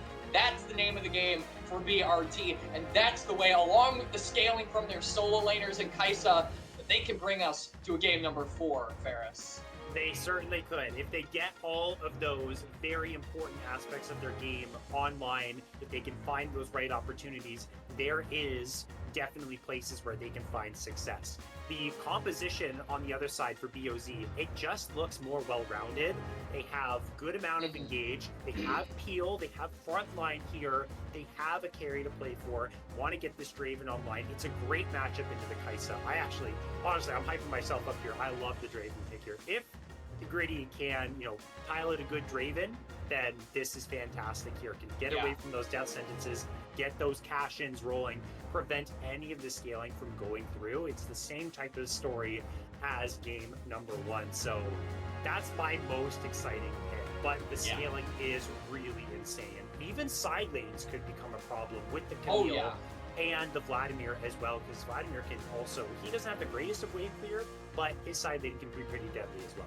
Yeah, not only that, but I feel like on the other side, Boomers over Zoomers have the Talia's Weaver as well, so I'm definitely looking at nukes to make some surprise appearances in a lot of these neutral objectives, particularly around those grubs. I think BOZ aren't necessarily the team that you look at as being, very efficient with the grubs. BRT, though, they are the team you want to deny the grubs away from. So by extension, I think BOZ, they're going to get Jamarcus from the bot lane. They're going to get nukes with the shove. Try to get that lost chapter as early as possible to make that wave clear efficient. And then once that Reaper's Wall comes through, the Talia is going to be surfing around Summoner's Rift. That has got to be their main goal, just denying a lot of these objectives away from BRT and getting this Draven ahead. If they can get Gritty ahead, this game, it's wraps, and a 3-0 will be the marker for both of these teams. And BOZ with a statement series, dare I say, if they manage to pull this off. Oh, absolutely. And if you're the team in the same bracket as them, if they end up making this happen, then you're definitely going to be very, I wouldn't say worried, because it might be a team that's very comfortable playing into them, but they are a formidable opponent for sure if they can pull this off. I honestly think they have the tools. They obviously have the tools necessary, but I really like what they've drafted here. I think based on the 2 games that I've seen, this is my first time seeing this team play, and just the short amount of time I've been able to be familiar with the way that these players like to play. I think this composition suits them very nicely. Now, they do have to make sure that their Draven doesn't lose his stacks of adoration. If he starts to fall behind, that can be a pinpoint, an avenue where the side of BRT can look to exploit, get that lead to the bot lane, bridge the gap between Kai'Sa's really strong early game, and then she also has a very strong late game, but then get to Vladimir and the Camille to those points where they're strong. In a chaotic game too, just because their composition doesn't have a whole ton of synergies, if they can just run around, do their own thing, find isolated targets, that's the kind of style where everyone on BOZ is all scattered around, I think definitely suits the style of Big Red Tibbers in this one.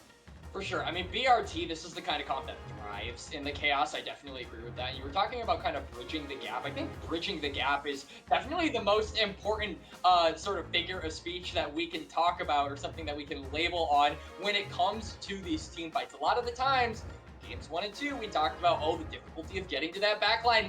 This time around, you've got potentially some very easy access to that backline with this top side of BRT, and then Kai'Sa instantly able to join on up with that killer instinct. This Draven not only has to get ahead in the early game, but has to count his days in the late game, where one stray Q, one little hook from the Thresh can end his entire reign. So it is very much in the hands of Gritty, I would say, as well as Rexalis. I would put that Akali in importance, pretty high in importance rather here for game 3 as well. So those champions, those players relied on here to take the series home. The question is, Ferris, can they do it? Can they do it? Can they get themselves together as a team, get this first step in their journey to that golden reverse sweep, that patented reverse sweep everyone searches for? It's always the most wild of nights when you get one of those in a broadcast, in a tournament, in a league like this. So this is what BRT are looking for. We're talking about backline dive in this game for Big Red Tibbers. I think so instrumental to Gritty's safety is Jamarcus on the Alistar. Hook shot can be canceled by Pulverize. Tunnels can be canceled by Pulverize. Headbutts are going to be so good, knocking that Vladimir away when he's trying to dive on in, using the Unbreakable Will to cancel out the CC of a death sentence. This Alistar can be pivotal for Gritty's Peel to carry these fights later on in the game. So a lot of pressure too on this support player, I would have to say, is important to note. Absolutely. Jamarcus and Maelstrom. That Thresh, super duper important. But I am interested to see how this Alistar functions into the larger team comp later down the line. You know, usually with Alistar, you want to try and create that space. But as we've established in the draft, it's so difficult to keep some of these members on the side of BRT away from your backline. So I'm really looking at him to get those headbutts, to just try and create space, get those unbreakables, to try and buy space for the Draven. And until that late game, you know what to do. Go in for every engage possible. Level 2 hit here. Death sentence goes wide. Oh my goodness. That could have been dangerous for the Draven early on. Fortunately, able to sidestep that one on away. We're seeing a lot of fist fighting topside too between Rexalis and Suzuki. I think this trend definitely going to continue. Going to get chaotic at level 6 when perfect execution is online for the Akali. And teleporting in to these plays as well in the fights around the dragon, if they're level 6, can get really involved there as well. We see ignites on both of these top laners, no flashes. They just want to scrap it out here, Quacks, and I'm anticipating some big fights and big 1v1s.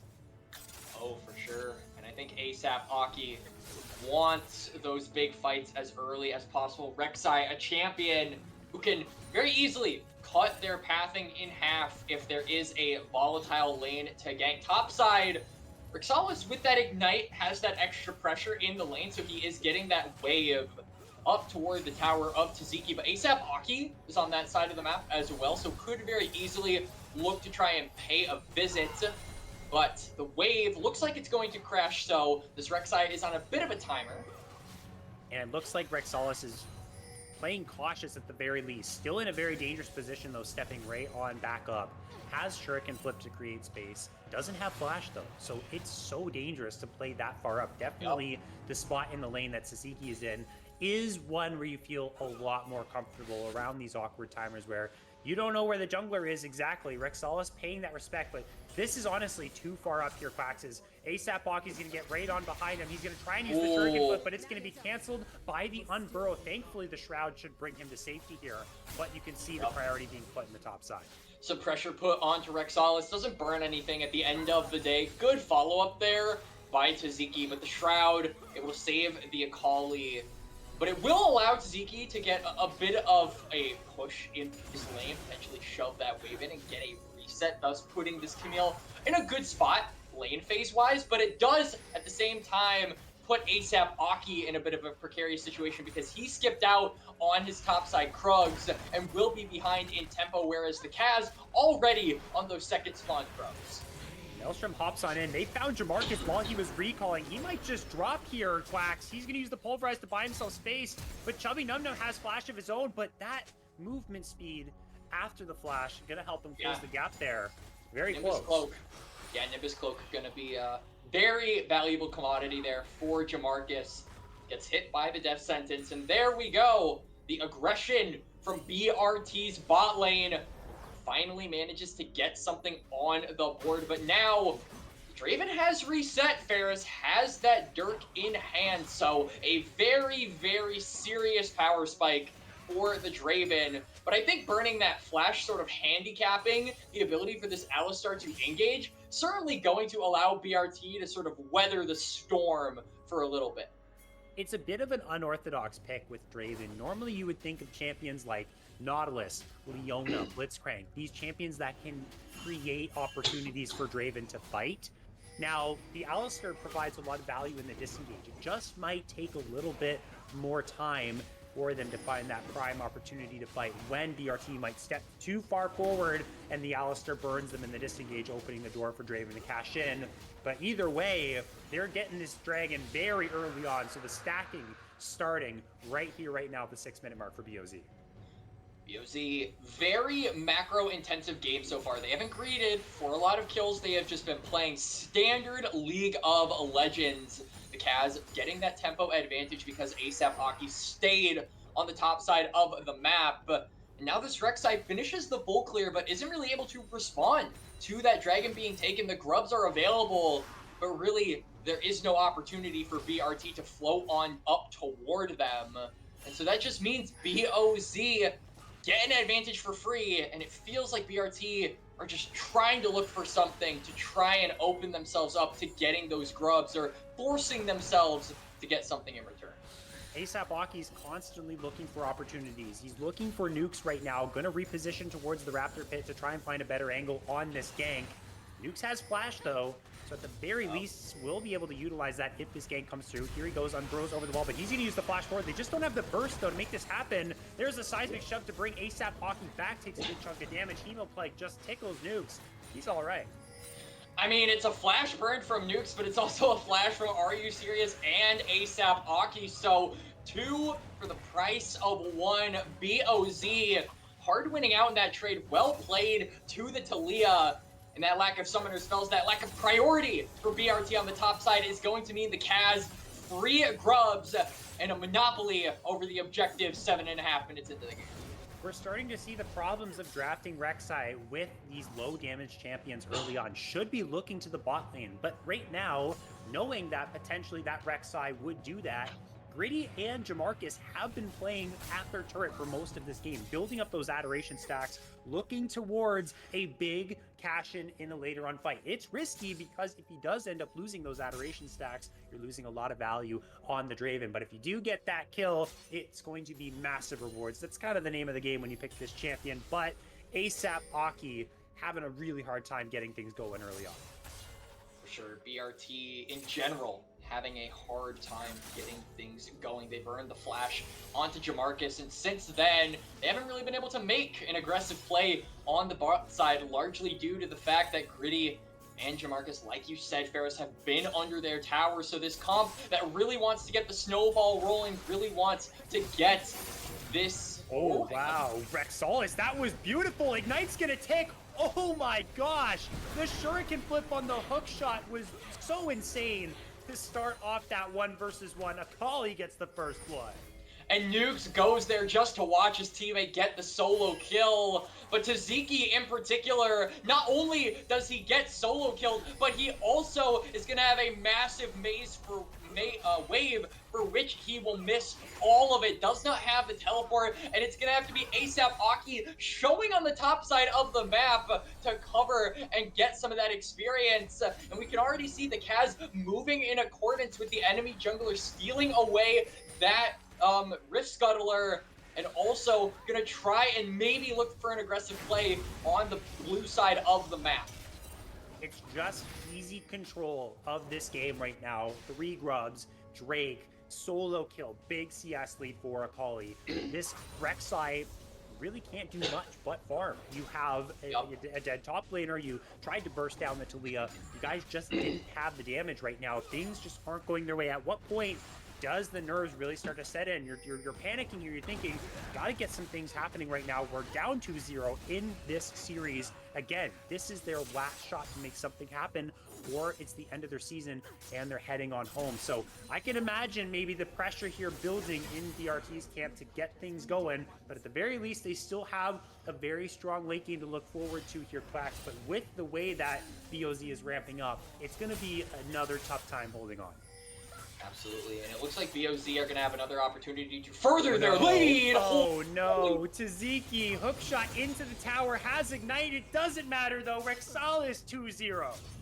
Rexalis with the fancy footwork gets another solo kill, and that was clean as hell from the Akali. Now 2-0. Dragon going to be up in about 20 seconds, and we can see BOZ are setting up to try and counterpunch, but BRT have the priority. They've got the members toward that bot side river first, so they've got control over this neutral space. The question is, can they hold on to it, and what can they make of it? Nukes is going very far forward, and there is a Rek'Sai behind him right now. He does not know it. He's being baited by the low HP from Are You Serious? Oops. Here comes the Rek'Sai. Unburrow finds the knockup. That's the Hemoplague. The Void Rush 2 will collect that kill, but forward goes to Marcus, but he doesn't get the combo off. It's the classic blunder, and the Vladimir walks away. And they get the kill, but now BRT are forced to the top side of the map, and that kill was costly. 2 ultimates expended just for Nukes, and they will lose out on the Dragon as a result. And BOZ now with control over this mid lane. Are You Serious is not there to stop them from pushing it in. They're going to transition that immediately into the second spawn of Grubs, and the advantage just keeps on building. Nukes is in trouble. Seismic Shove brings 2 into the tower. Killer Instinct to reposition, but Chubby Num Num does not have the damage to finish him off, but they might with ASAP Hockey here. Flash is coming up. I don't think it's going to matter. It definitely doesn't now that the death sentence lands. Nukes is low. Last auto attack burns the Flash. No! You do that for? That's a tragedy. That was a little bit of an overzealous flash there from Nukes. Not necessary at all, but the reward, I think, for them getting that kill on the bot side, definitely worth it for BOZ. They lose their mid laner, sure, but they get the second spawn of Grubs. They're going to bully Taziki out of the top side of the map. Can they cancel this recall? Yes, they can. And now they're going to go for a 3v1. Pushes him away. Hextech ultimatum. He goes in. Teleport. Here is Sirius. Jamarcus is low, but still very tanky on the Alistar. The Kaz will push him back, and Taziki will survive that top lane aggression. They managed to wade off the tower dive.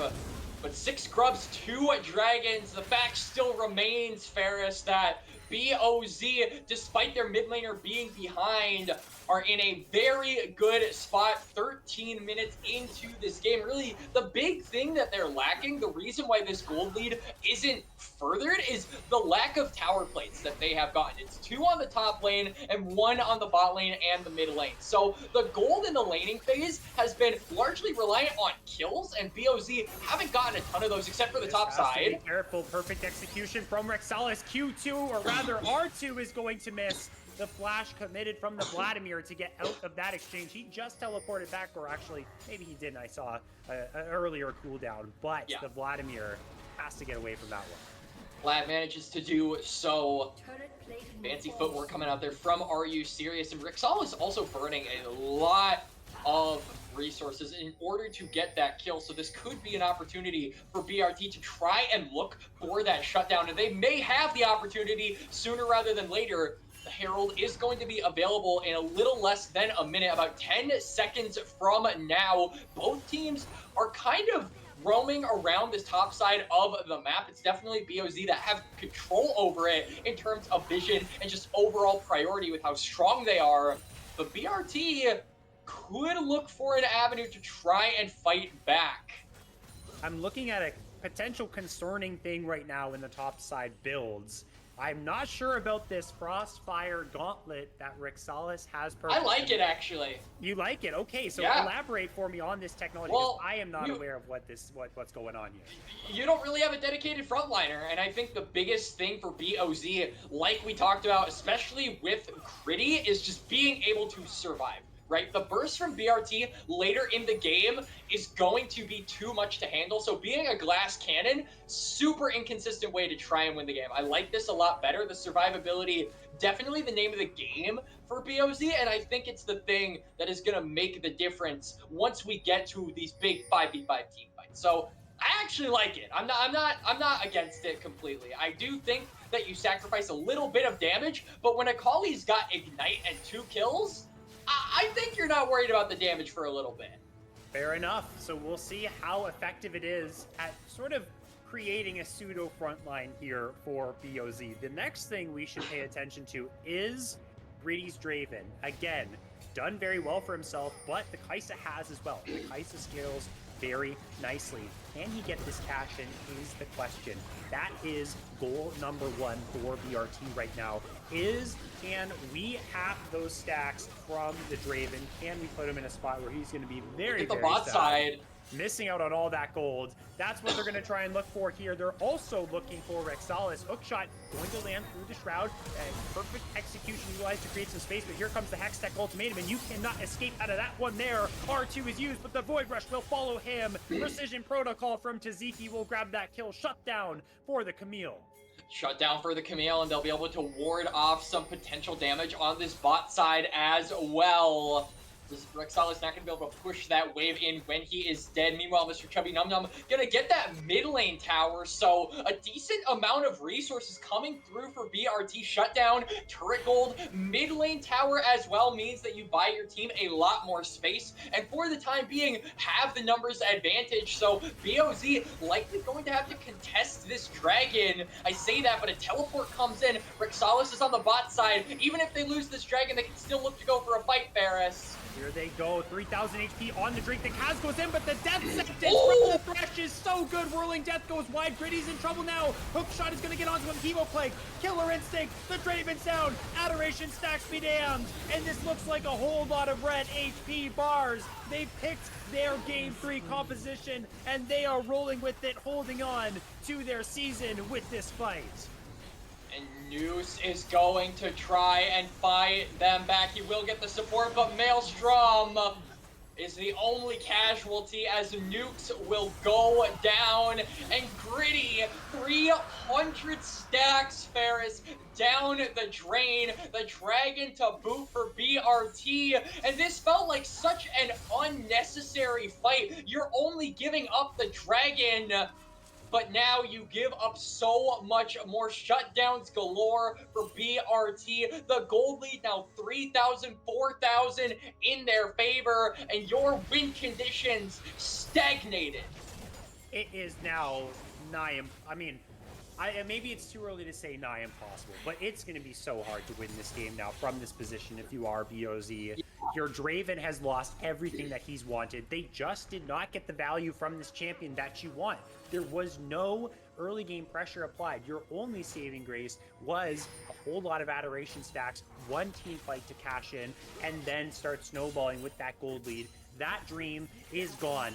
3-0 Rek'Sai, 3-0 Vladimir. Kai'Sa is scaling up very nicely as well. This could be their last hope here to get something started. Maelstrom's a target. He flashes away, but they close the gap, and Gritty gets 490 gold to his name. They're looking for Chubby Num Num now as well, but he flashes away to safety. At the very least, they get something for their grave. 1v2, 1v2. Look at Rexalis. Here we go. He's caught out as well. Did not see this. Void Rush will claim that kill. ASAP Aki gets their 4th, so despite the kill for BOZ, it's still 1 back for BRT. They continue the chase, but I think the rest of them are out. Yeah, I mean, they were looking for a pincer maneuver to try and punish the Draven, but they only get the 1 kill. And I mean, look at the amount of power in some of these picks. Flashing forward, whirling death. It's not enough to claim the kill. Can Jamarcus finish it off? He cannot. Here comes the Hemoplague. Are you serious? Finishes him off, and Jamarcus is doomed as well. Things falling apart here for BOZ in game 3. BOZ, they go way too deep. They try to find the kill, but they are not able to do so. They come up just short. Jamarcus with Mad Cow disease going to run for his life, but the Mad Cow has been slain. Are you serious? 5-0-3 on this Vladimir. Game number 2, so fed on the victor, but this time around, his team is right behind him. They absolutely are. This is their moment to pull out this Game 3 victory, emphatically bring them momentum for a potential Game 4, start that journey to the reverse sweep like we talked about. The turning point was that dragon right now. Let's take a look at what the Wukong can do in this situation, because Taziki has found him inside of the brush. That precision protocol already does so much damage, and this Camille is just starting to ramp up. And now it's 20 minutes into the game. The Baron is on the board. I have to think that if the Kaz goes down there, that is an immediate pivot on to the big purple worm. And BRT, you blink and you miss it, and this team is so damn far ahead. And this is what we said in the draft: if you give this comp an inch with so much damage in their pocket, they will take a mile. And so far, they've taken multiple miles in this game, as Rexalis potentially going to look for a solo kill here, but this is, are you serious? Uses the perfect execution, misses the R2 though. That's the crucial mistake that will not net him that top kill. Side. Now let's look top side. Is the big size big shove will chop down the HP of Chubby Num Num, but he's gonna walk it off like a champ, and the rest of his teammates will finish off that kill. They're looking for the cow as well, potentially here, trying to knock down the tower. They're gonna turn onto him as well once it drops. Now Jamarcus is in an unfortunate situation. He is going to drop BRT. It's them all day long. And BOZ trying to make use of the 6 grubs. They will put pressure on the other lanes, get that mid lane tower, potentially look for 2. It's Maelstrom, not going to be strong enough to stop them. Rexalis, though, he's going for it. He's going for it, but he's running into a very fed Vladimir. Hemoplague is down. That shroud does not protect No you. way. Here he's trying to TP inside of it. This is going to work, actually. Oh my god! Just 10,000 IQ from the BOZ top laner. Yeah, Rexalis managing to get away, denies the gold from Are You Serious, but also denies himself any flank opportunities for the future. Dragon gonna be up in about 20 seconds here. BOZ are on the board. Nukes, this is the only one away from his team, but he's got the teleport. He's got the Weaver's Wall. We haven't seen the Talia ultimate used to its full effectiveness in this game yet, Ferris. This might be the team fight that BOZ try to look for something and look for their win to try and get a 3-0. It's going to be so tough. And looking at this Vladimir, Rabadon's Death Cap, Storm Surge, 10 stack Dark Seal, level 14. This guy is an absolute monster. Elite 500 levels of Vladimir. Getting the Drake is what BRT do here. Teleport in from the side of Taziki. He's taking a lot of damage, but I feel like the re-engage is just going to be exactly what they need. Into the pool goes Serious. They're actually buying a lot of time for their backline. First kill goes over the Akali. This might be the fight that they need, Quacks. The knock up here, the unfurl from ASAP Aki is huge though, but does he have enough in the tank to fight off? The Lancer will bring him to safety. Void Seeker will hit onto Jamarcus, and it actually goes 1-for-1.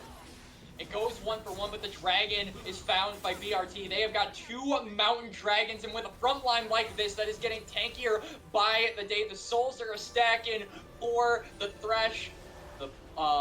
items are being stacked by the Vladimir. The health is starting to be a really big concern, I would say, for the side of BOZ. And the champion that you look at to be able to take down these big health bar champions, the Draven, just has not gotten the necessary gold in order to be that big frontline slayer. So unless we see some more injection of gold given in to this Draven, it feels like BOZ are still fighting a losing battle when it comes to scaling.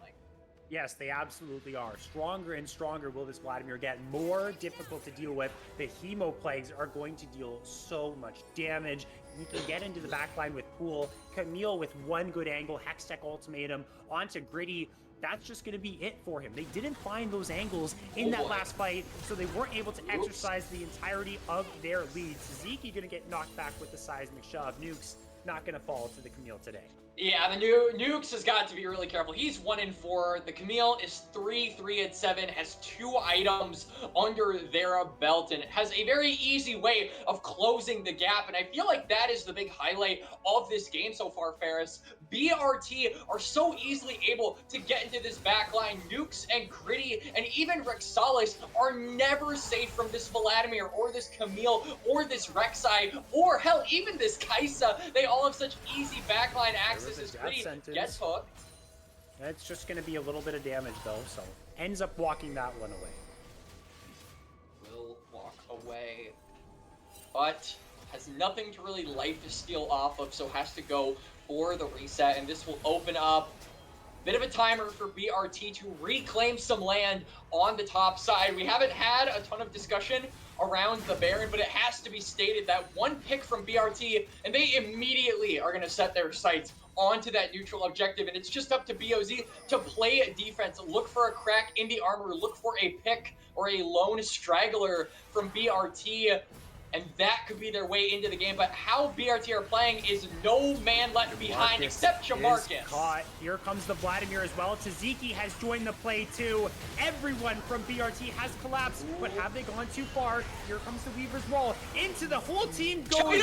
Chubby Num Num. He's going to flash away. They're going to try and pursue the Kaisa, but he's going to walk this one straight on out. The rest of them will finish off Rexalis. What a crazy play from the Kaisa here as this play continues. Nuke's able to trade one back. Going too far underneath the tower is Maelstrom. The rest of BRT forced to retreat. They get 2 kills. They might be going back in with that hook shot. They might be fishing for something with ASAP Aki's Rek'Sai, and they're looking for it.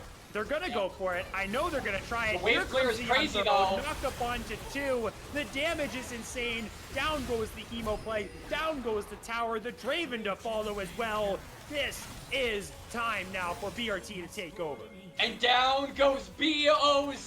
BRT in the most crucial moment found their footing. They're gonna march right on to the Baron. BOZ 2-0B, and damn, the mental fortitude is there. BRT stands strong, and they are looking to take us to game 4, Ferris. What a fantastic game for them to regain their confidence. They were probably thinking it might be over for us here. It's going to be so tough to pull off the reverse sweep. Now they have been reinvigorated with hope and looking towards game 4, trying to replicate the game they had here. I honestly didn't believe too much in their composition this game, but the individual players have played so well. They've made it work. They've got that confidence back, like I just said, and they are ready to just take this Drake, and one more fight should be able to seal the deal if you're Quacks. Absolutely, and this game for BOZ, it's like walking on glass when you go against this comp and hoping that it does not break. BRT, one little kill, and it tips the scale in their favor. They're going on to Nukes. Killer Instinct follows the hook shot. Now Natalia is under siege. Stasis will only keep her alive until she comes out of it, and the Wukong will follow as well. Gritty is now under fire. He's trying to throw those axes, but they're just made of styrofoam right now. The rest of BOZ will drop. Not a single member from Big Red Tibbers will fall. They should just be able to march it down here and take us to game number 4.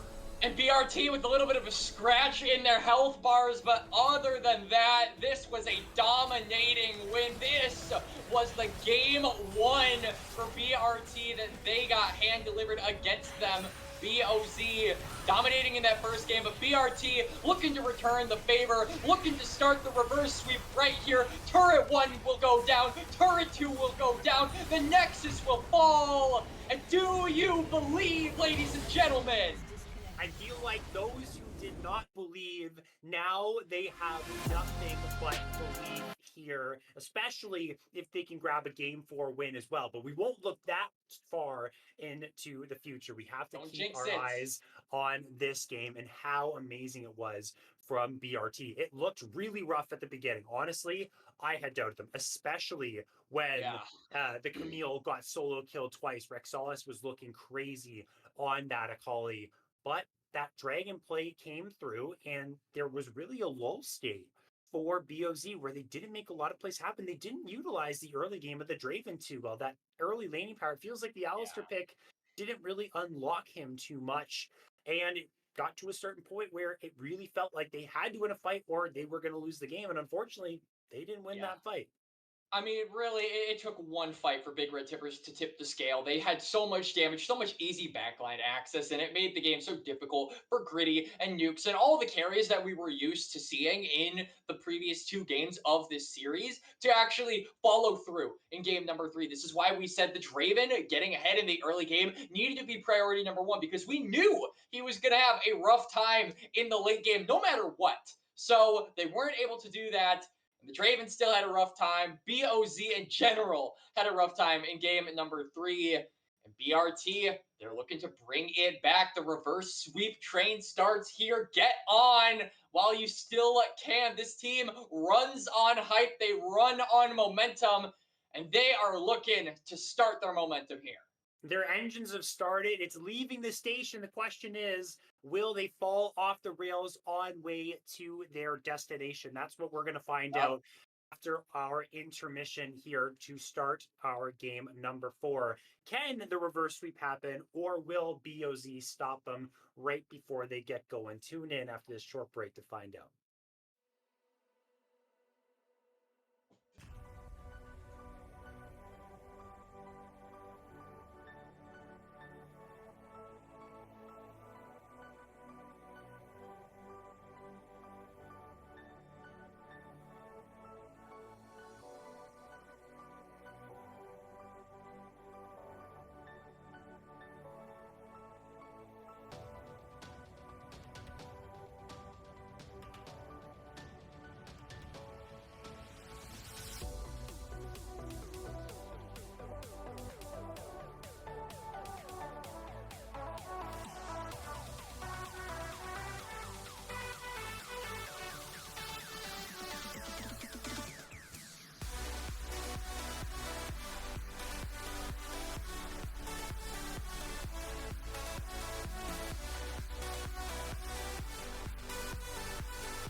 We have made it here to game number 4, which means Big Red Tibbers has pulled off a victory in this best of 5 here in the Titan Immortal League.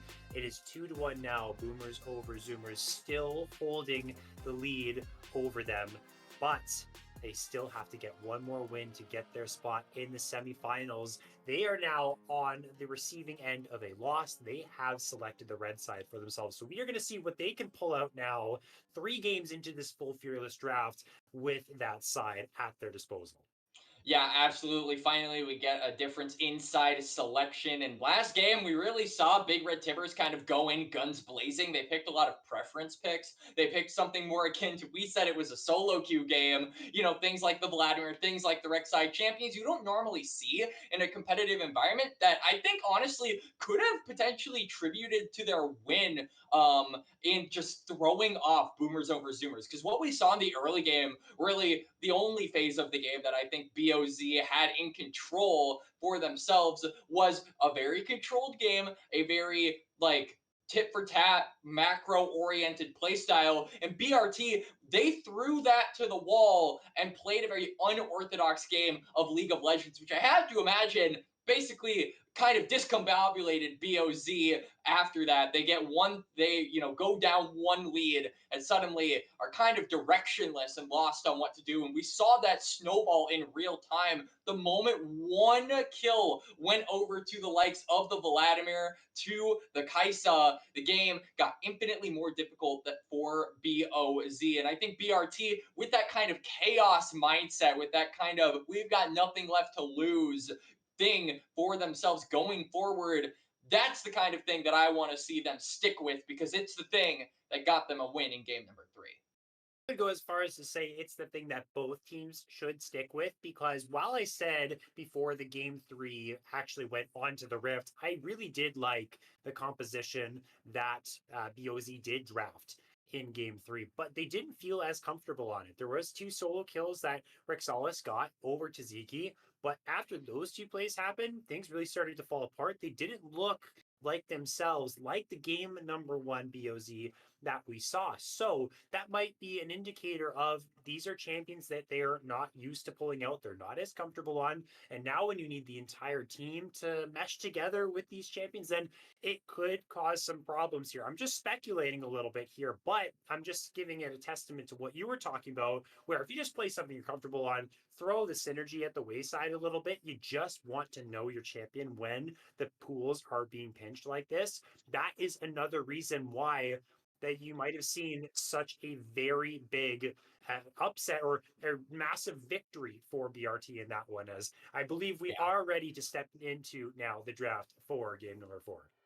Absolutely. In game number 4, I believe it's going to be a little bit different, where we aren't going to see the second phase of bans come through. So only the first 3 bans will be available for both squads. So a lot of emphasis is going to be put on what they want to deny in those first 3, because that's all they are going to get. And I imagine the big winners of this are going to be those solo laners. We've seen a lot of emphasis on the bot side and the jungle in the first phase of picks, so not having those innate counters immediately available to ban away could be an advantage. I think both of these teams could look to get around the latter half of the ban phase. But for the time being, we are still in the infancy of this ban phase, with the Cassante, the Poppy, the Galio, the Zed being taken off the table. There's a lot of picks that are available still in Fearless drafts when we talk about solo lanes, because there's just so many champions that can be played in those roles. You could honestly argue the same for the jungle. My mindset shifting towards the bot lane now is what we're potentially going to see now. There's no Ashe anymore. There's no Jinx. The Kaisa for Mr. Chubby Num Num is gone as well. Could we see things like maybe more mages being played down here? Ziggs is still an option they could go for. There's the Xerath has made it through now. So are you serious? Potentially could be pulling this one out. Xerath support is a thing as well. Still could be a flex pick, but I have to believe this is what the power pick is going to be in the mid lane. The response in the LeBlanc is also very exciting. I really like this response coming out there from Nukes. Get in the face of Xerath, put him on his toes all laning phase long. I think if they pair that up with an equally aggressive jungler in the Jarvan, then this is going to be a very difficult tribulation for RU Series to navigate as we go into the game. And I think BRT just have to try and draft some space makers, right? Draft it so that if these champions in LeBlanc and Jarvan can't immediately get onto your back line, I think the Volley Bear is a step in the right direction, but I'm looking at that support in particular to be the champion that can really get this Jarvan and LeBlanc off your back line. We're going to see the blind Caitlyn roll through. This can be very dangerous because if Poke is drafted in the bot lane, it's going to end up being the Lucian here in response to a very aggressive bot laner to go into that Caitlyn. I was going to say the Poke is really what Caitlyn doesn't like to play against, and still have those options like the Ziggs, although maybe they did want to avoid going double AP in their drafted BOZ. Again, reminder to the viewers, these two bans will be no bans, and everything that hasn't already been picked in the series and banned away in the first round still up and available. The question is, Nami, Milio, are we going to see that combination roll on through that very aggressive bot duo there for Gritty and Jamarcus?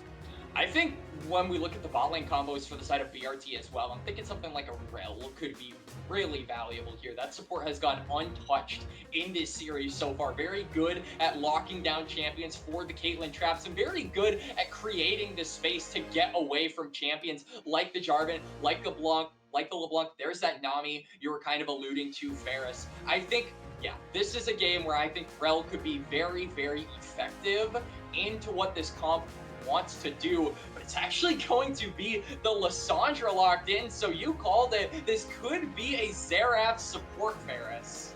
Oh my goodness, it could be, and honestly, that's a little dangerous too. Whoa! Though. Oh, you're the Kha'Zix guy. Oh, he's doing Ah! a spin. Oh my god. Let's go! Let's go! Holy moly, I knew you were a Kha'Zix guy, but you're really a Kha'Zix guy with that reaction. Quacks, give us the dump here. What's the Kha'Zix in this one? I actually don't hate Kha'Zix here. You're basically going up against 3.5 squishies, and you've got a lot of agency when you're going against champions like the Jarvan. This is a very good matchup for Kha'Zix. Jarvan wants to single you out.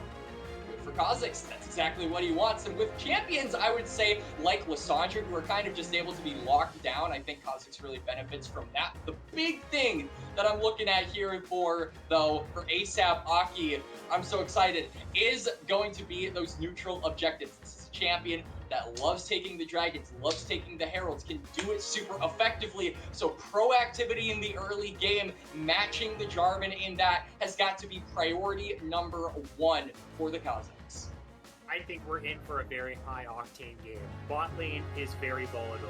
Before that Kha'Zix pick came through, I was talking about how you mentioned, Quacks, that if the Xerath was mid lane heading into the LeBlanc, that LeBlanc wants to keep Xerath on his toes, constantly applying pressure. The same thing can be done here with the Lucian Nami in this lane. The real only counterplay for Caitlyn and Xerath here is their range and the stun in the 90 caliber net that they can use. If that's dashed away from, Gritty's gonna have an easy time doing a whole bunch of damage. Nami overloads that early game power, so this could be pretty wild down here, and I'm excited to see how it pans out. It is game number 4, ladies and gentlemen. We are ready to head onto the Rift, and we are going to see if BRT can continue with their gameplay. Yup. BRT, the reverse sweep train, it's left the station here, Ferris. The question is, like you said before we went to break to game number 4, will it slide off the rails? Will it derail? Or will it manage to find its destination, which is, of course, the semifinals? And I might be a little bit biased here, Ferris, toward BRT. Can't imagine why, though. No. There's nothing that's that would meet the bias here about the side of BRT's draft, and maybe a champion you really love to see, and as everyone on broadcast saw, you very much enjoy, is we're getting some dancing in the top lane. The respect from both top laners, giving it to each other, giving those emotes, breaking that statue, showing off his, what is that, a really cool wrench that he's got in his hand? Looks like a wrench. That's a conductor. Am I missing out? Am I cultured or something? What would a conductor need a wrench for? He got to fix the train. The train, of course. He does that too. Okay. Well, so we talked about the train for BRT going into the semifinals, but Ornn literally drives a train. So there you Maybe go. he's trying to There's your counter. dismantle their train.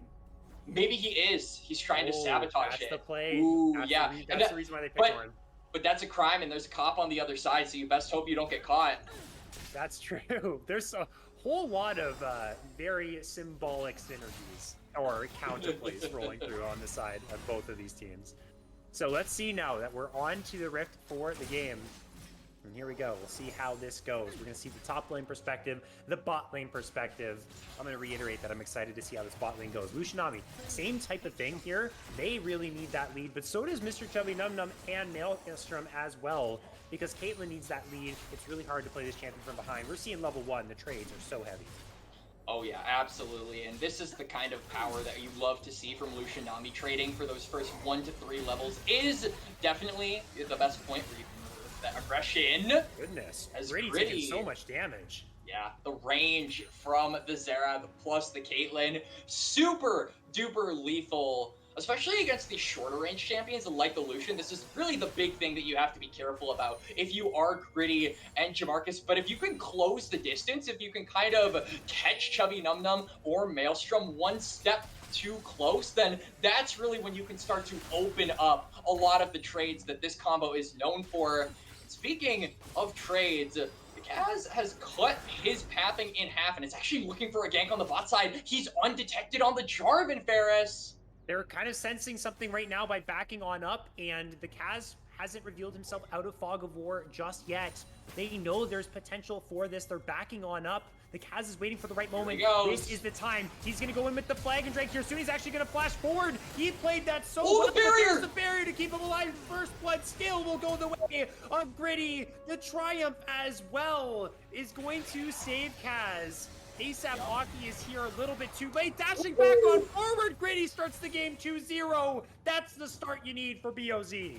And we said Gritty and Jamarcus had to cover the distance, but they did just that. Double kill going over to Gritty. Beautiful recognition there by the Kaz. We're going to take a look at it one more time. Kaz flashing and holds the flag and drag. Super well played there by the Jarvan. Gritty gets the last auto attack off. Maelstrom burns his flash, but he gets just a little too close. And as ASAP Aki leaves, Gritty gets the green light, and he lights up the bot lane of BRT. Double kill to boot for BOZ. Beautiful start for the bot lane. You honestly couldn't ask for a better start here. This is the person you need with the lead in your game.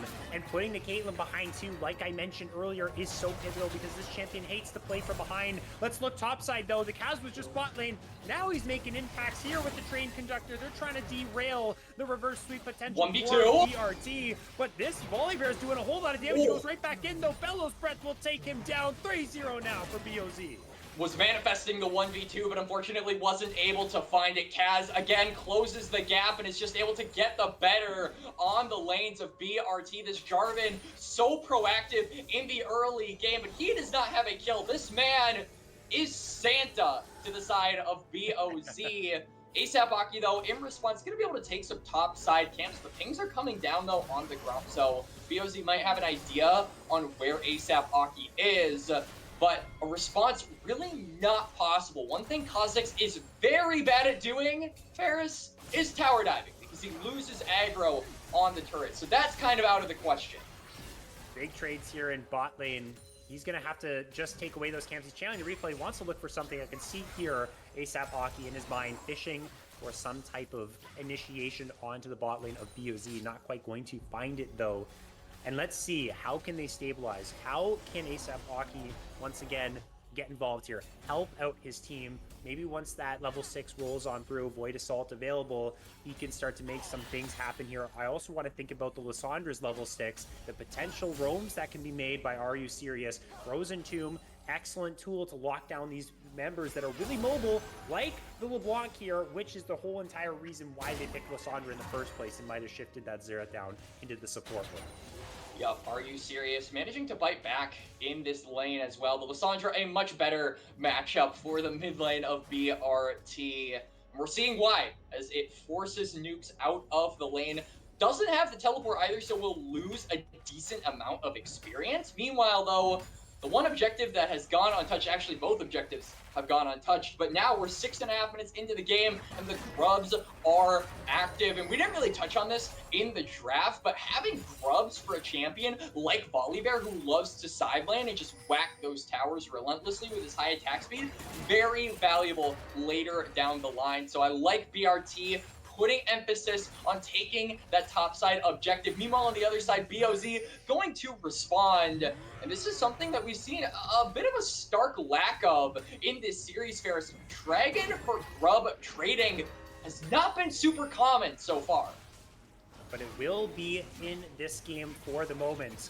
Infernal Drake goes the way of BOZ. They'll have that little bit of extra damage for them. I can foresee, you talk about the grubs and Volibear, him taking over the side lane, Taziki that is, the later that this goes. Volibear, that Rod of Ages, Flicker Blade build, it's so good for duels. You do so much damage. You can really overwhelm champions like Ornn, who just don't have that same damage profile to offer. So if Taziki can have his way in the side lane, especially with that extra tower taking potential, like you were talking about, that's something that could be very valuable for them here, as ASAP Aki might be trying to get involved in this play. Stormbringer's going to disable the turret. ASAP Aki cute the minion, but he gets the Call of the Forge God. It ends up being one for ASAP Aki. Oh my god, I thought he didn't drop the angle. Yeah. I thought he did too, and I got really worried there, but ASAP Aki manages to get the shutdown and gets out scratched.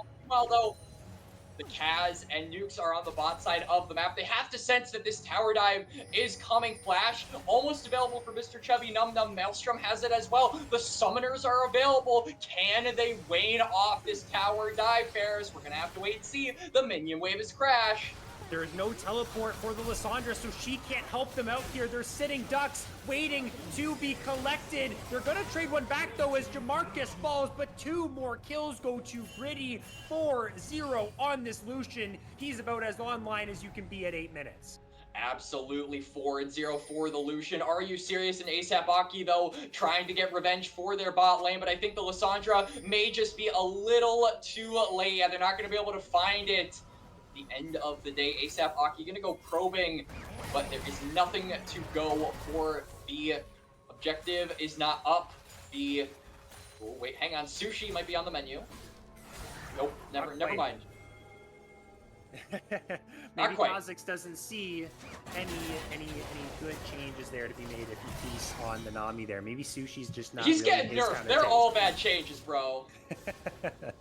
They're still hanging around though. They're waiting for Lucian though. They see those pair of guns and Kha'Zix saying, "Hey, I want some of those." So let's see if Gritty kind of has flash, has cleanse. Oh. He's not gonna drop here. Ace in the hole gonna chunk some damage. Has to burn the flash though. Are you serious? He's coming down. They have the glacial they have the glacial tomb ready to go. That's a good chunk of damage onto the Caitlyn. Isolated Q. Marcus gets so much damage put down. The shutdown goes to the Kha'Zix. That is the reverse dive of what we saw before. Oh yeah! Nami gets the kill onto ASAP Aki, but overall big plays here in the bot lane for BRT. Nice shutdown over to the Nami. ASAP Aki gets the double kill in a 3-1. Kha'Zix at 9 minutes here, almost 10 minutes, Ferris. The grubs going to be spawning now in about a minute, and a big buy is just available for the Kha'Zix. That's canceled by Stormbringer. Billow's Breath does so much damage though. Rexalis, can he find the solo kill against the Volibear? Searing Charge will bring him away. And Taziki and Rexalis once again scrapping it out up here. And Nukes is roaming toward the top side of the map. Can he find the kill? He's got the ultimate plus the flash available. This LeBlanc can cover so much distance. On to Are You Serious? The culling is utilized. Nukes is the target here for ASAP Baki and Maelstrom. They've moved on up. The grubs are spawning soon, preparing for that, trying to get the 6. Maelstrom gonna spot out the Kaz. Thankfully, he didn't walk forward into that brush, or he would have been certainly in for a world of hurt. But everyone here from the side of BOZ is ready for this objective. Oh, yes, they are. They're going around the grubs. Good TP response there by Nukes to just make sure the Caitlyn isn't able to free hit the tower and get some of that gold that was lost in the laning phase for the side of BRT. It looks like BRT not going to go for a contest at the end of the day. The vision line for BOZ, very far up and just makes it so damn difficult with how much pick potential BOZ have in their kit. So it is going to be 3 grubs apiece. Volibear, though, still happy to have the 3. I would imagine BRT are fine only having that number and aren't going to greed too hard because now Dragon up in about 45 seconds. The resets will come through. Item spikes will start to be delivered for BRT. And they could look for a fight here, but the big problem is going to be, can they get that Volibear down toward the bot lane? He does have the teleport advantage. Rexalis does not have that, so a numbers advantage is on the horizon, but if Ornn is able to shove this Volibear in, that might not be possible. These are the big fights. If it does break out around the second Drake, that change the pace of the game, that swing the momentum into one team's favor. I'm looking at the items right now at 12 minutes of ASAP Hockey. That is absolutely terrifying to see. Opportunity, a serrated Dirk. He is very accelerated. The Lucian, quite strong as well. Not as much power in the Caitlyn's book, but right now, there's not a lot of priority for BOZ's side. They're heading down towards this objective, but I don't think they're going to get there in time. This is going to be the clean take from BRT. BRT going to get the opportunity to equalize those dragons. Yeah, play on words there. What do you think? They call me Eminem. Yeah, as Mr. Chubby Num Num going to have to match nukes, and this is really the big worry that I have later down the line. Sure, BOZ have this Lucian incredibly accelerated, but eventually this pick is going to fall off a cliff, and I feel like the LeBlanc is kind of the threat that has gone unnoticed so far in this game, and is going to be so effective at being able to one-shot that backline. Sure, the Kha'Zix is 3-1, but even I have to concede LeBlanc's damage is ridiculous compared to mine. And Rexalis has found this bug inside of the brush. The rest of them are here to help him as well. This is so unfortunate. He almost gets the kill off. So close, but not enough. He won't be consuming the Ornn's powers this time around. And Tasiki didn't have the wave crashed in. Oh, Cataclysm goes down mid lane. Mr. Chubby Num Num is the one that's getting Num Num. Sirius can't do anything about it. He heads on back. That's another kill for BOZ. And 0 and 3, Chubby Num Num on this Caitlyn falling so far behind. Really, the only saving grace is that you do have the scaling advantage at the end of the day, but you've got to try and get something that will stem the bleeding. The Dragon was a good start, but now the kills for BOZ have swung that advantage right back in their favor. Right around the time the Herald is about to spawn as well, BOZ have the opportunity to really open up this game and prevent BRT from getting a bandage on this wound. That's what they want. They have to stop the bleeding. They have to find something to bring them back. And they have tools to work with, Quacks. They have pick potential on this Lysandra. Sirius, yet to really get involved a whole lot in this game, was present for the bot lane play. But other than that, hasn't really been able to utilize a whole lot in this counter matchup. The LeBlanc is very even in CS, has been having her way in the side lane, and even in this matchup is doing quite okay as well. So maybe in the team fights, if Sirius can find value there, that's where potentially BRT can get some of these shutdowns rolling on through that are accumulating on both nukes and even the Kaz as well, which I'm not really sure how that ended up happening, but that is League of Legends somehow, and sometimes that's just the way it works. Yeah, I mean, Kaz has been, I know I compared him to Santa, but now I feel like he's more of a violent tooth fairy. He knocks out the teeth and takes the cash, in a way, and it looks like BOZ are going to take a little bit more than cash. They are going to take the Eye of the Herald this time around, so that lead that we talked about them getting in this early game, all around it feels like their lanes are in a super good spot. Goodness, Nukes is in trouble though. ASAP Aki has found him. The ethereal chain's going to be dodged away from, but now he's got 4 people to worry about. Ace in the hole is going to find him. It's going to connect. He's wasting a lot of time here. The tier 1 in mid is being sieged at the very same time. Can he get over the wall with the distortion? He cannot. And the Kha'Zix will claim yet again another shutdown. Yup, it is all starting to really be on ASAP Aki on this Kha'Zix, and I personally wouldn't have it any other way, but it does mean that eventually I think another member of BRT is going to have to step up into this game, because as it stands, the front line of BOZ is going to eventually be too tanky for them to one combo. So you've got to start thinking about getting this Caitlyn ahead, getting this Lissandra ahead, or this Volibear. You need another member of BRT online, or else BOZ are going to tighten their grip around this game the longer it goes. The real problem I have is Mr. Chubby Num Num is eating that entire culling. The damage is insane from Gritty. He completely 100s to zeros the Caitlyn, but they're on to the Nami. But Gritty's still alive here to deal some damage. Frozen Tomb's gonna lock him up though and bring that kill right back. Now the Kaz jumps on in, right at the arcane. Do you have the happy feet here, Jamarcus? You do, walking away as that fish swimming all nice and swimmingly, and gets away from that as the Kaz finishes up the next one, and it's still BOZ to come out with the +1. I mean, it's 2 for 0 in favor of BOZ, but the fact that they managed to get the shutdown onto Gritty, I think really means that that is more of an even trade than anything.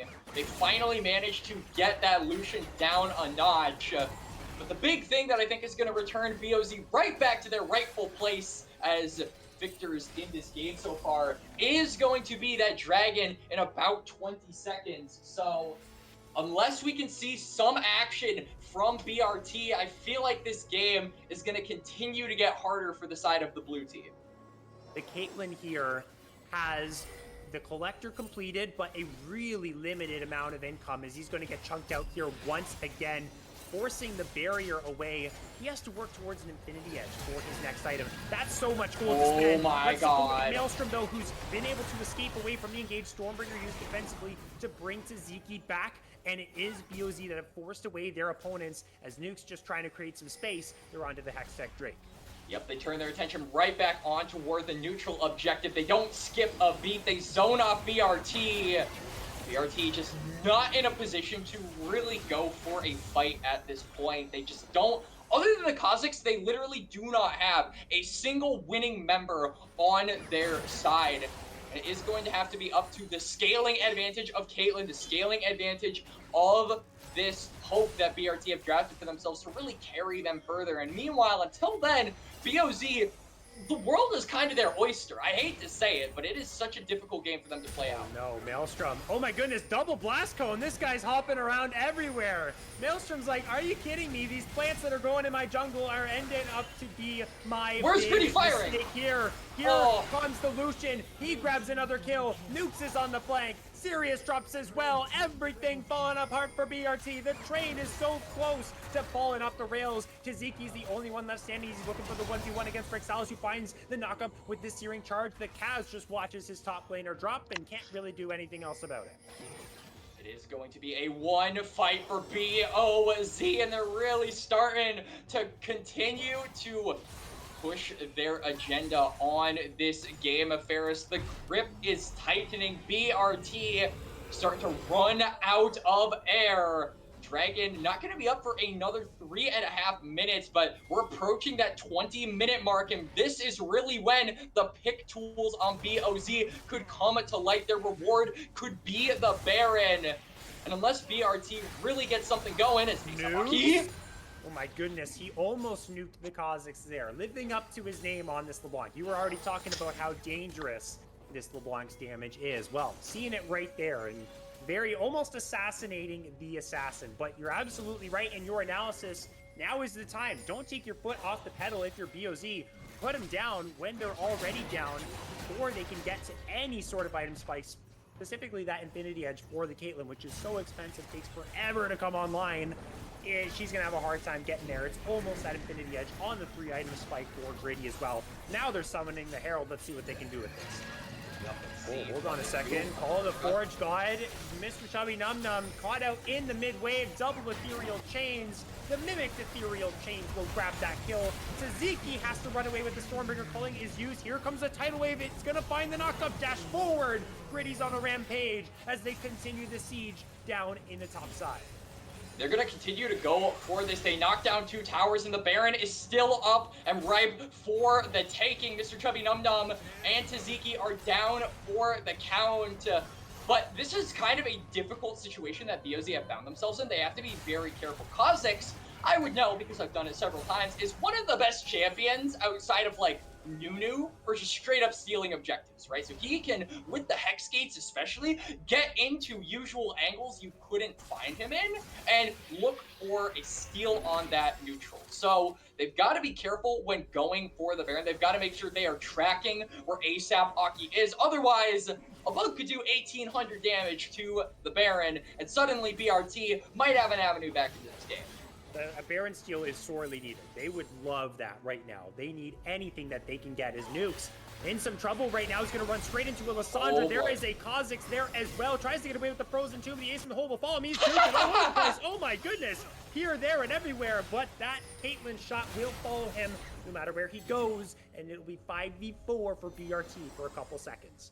Yeah, that's the power of the Hex Tech rifle. Caitlyn, she says she never misses, but is that to her own ability or is that to the... Goodness, Maelstrom almost got evaporated by that. Oh, Gritty! Flashing forward. This route is landed here by Sirius. Excellent disengaged. Tidal Wave committed as well. This is good news here for BRT. All these ultimates being used by BOZ. And Gritty wants ashes and blood here in game number 4, and he is willing to fight tooth and nail, guns blazing at every opportunity. He knows his team is behind him. He knows as well how strong he is on the map at the current moment. 3 items in inventory.